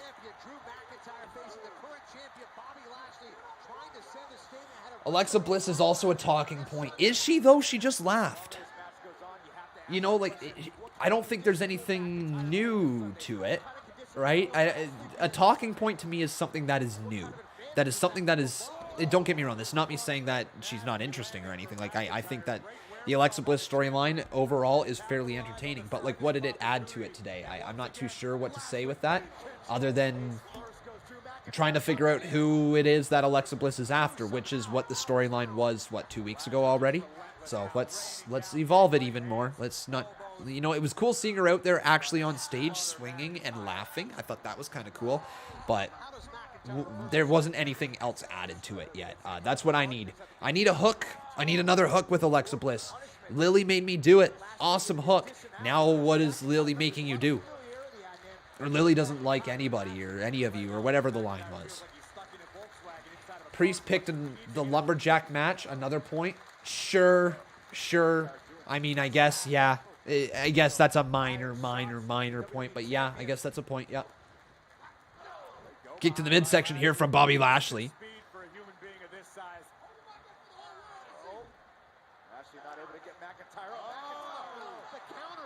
Oh my God. Look at this. What a move. Stalling suplex courtesy of Drew McIntyre planted Bobby Lashley deep into that mat.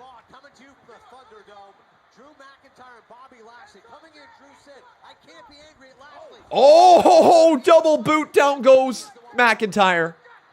Drew McIntyre just hit hard. Oh, dear Lord.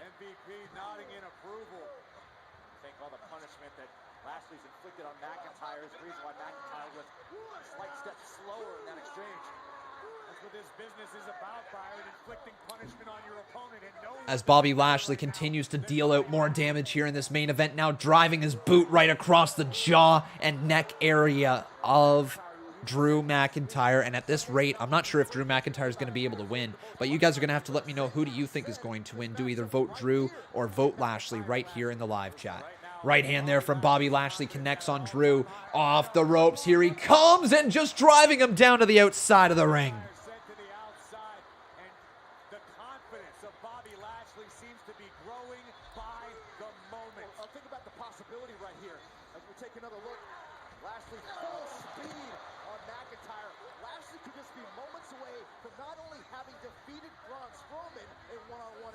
But now another right hand.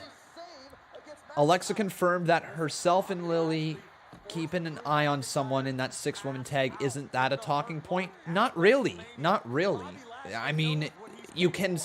Talking points are not minor parts that are just storyline development, okay? I'm sorry, guys. That's not what a talking point is. A talking point is something that is going to get people interested in the overall show, not a minor detail to a storyline, right? Talking points are stuff that is going to get people talking. One of these 6 women I'm after, her, is not a talking point.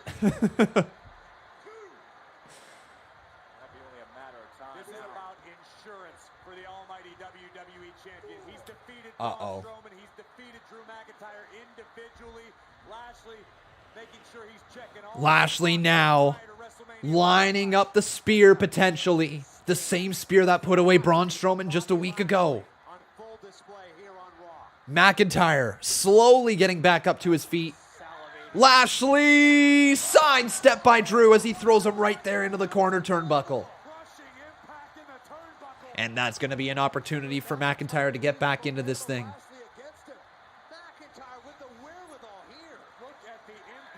I hope all of your I hope all of you guys have had an awesome day so far. If you have, I'm glad to hear it. If you haven't, well, tomorrow will be a better day. All right, I promise you guys, if you're in a negative mindset or something like that, I promise that there's brighter days ahead.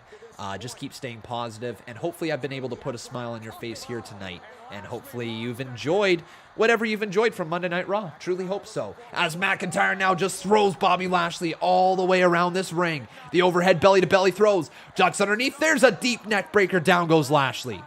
Kip up as well from Drew.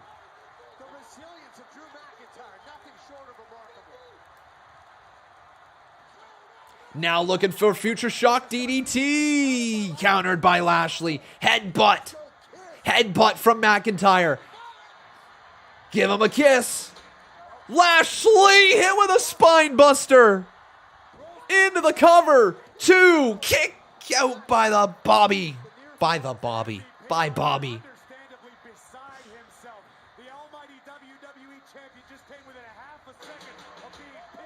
Steve Taylor says, man, Drew has been in the world title picture too long. He does need to be pulled out of it just at least for a couple of months. A feud with Jinder Mahal will do that. Be perfect. Now McIntyre, crossbody from Lashley. That was unexpected. That was really unexpected. Lashley going for the hurt lock. Going for it. I'm not sure he can get that locked in. Lashley trying to lock it in deep, man.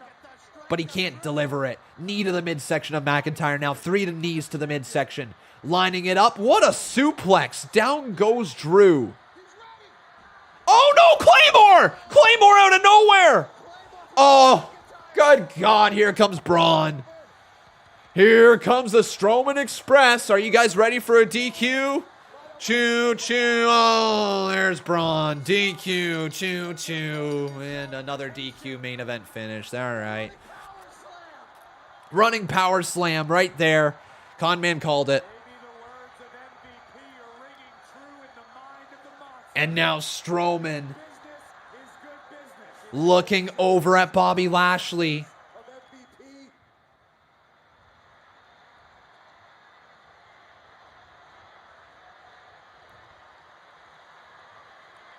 Strowman helping up Lashley. Hang on.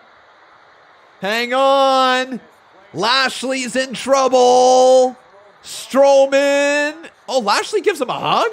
Uh-oh. Lashley lifted up. Strowman just hits Bobby Lashley with the power slam.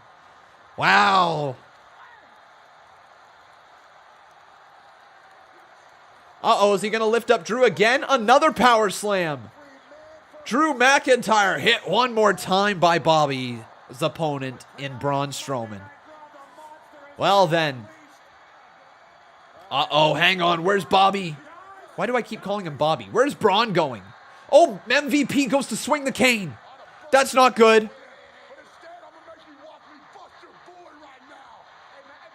Did Braun just say, I'm going to make you watch me F your boy right now? Did he just say that? Oh my God, power slam right through the barricade. That's a cool moment. That's a cool moment. I sure hope MVP's plan had a monster contingency. Braun Strowman is leaving a jarring, lasting impression on his WrestleMania Backlash opponent. He said, bust your boy. Ah, gotcha. Well, Braun's standing over top of Drew McIntyre now. He said, bust your boy. Gotcha. All right. I'm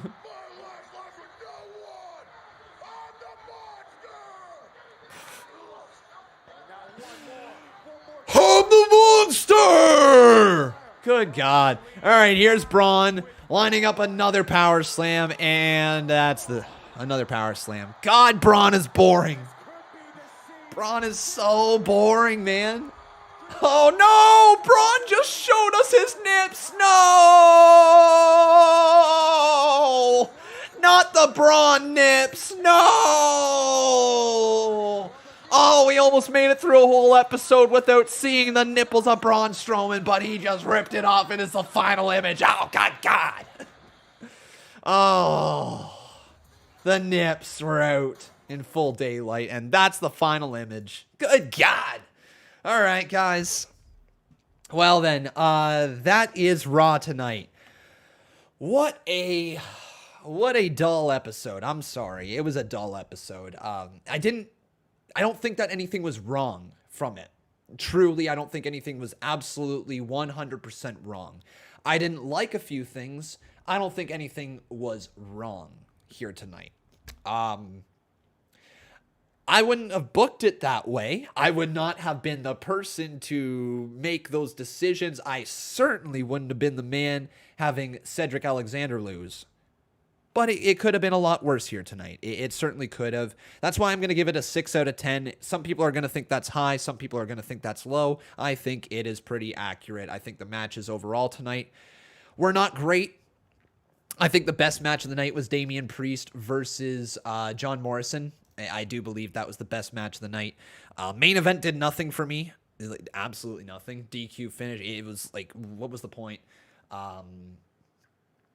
So yeah, anyways, guys, I am going to dissect Monday Night Raw in about 10 minutes, okay? I'm going to make a video here, and I'm going to dissect Monday Night Raw in about 10 minutes, and you are going to be able to find that video over on Wrestling Hub's YouTube channel. That is going to be up there tonight, so everybody check that out. Go subscribe to Wrestling Hub's channel, okay? You can search right here on YouTube, Wrestling Hub, and my video, my review will be up there later tonight. Okay, so once again, that is later tonight. My review is going to be over there on Wrestling Hub's channel. But then we're also going to be live with our review right here on the channel this Wednesday as well, talking to See Wrestling and Botch Guy. So I'm excited to do that one. But I believe that is going to be it, everybody. I'll get the community post up for you, asking you if you thought the show was great, good, just okay, bad, or absolute trash. Once again, that's available in our community page.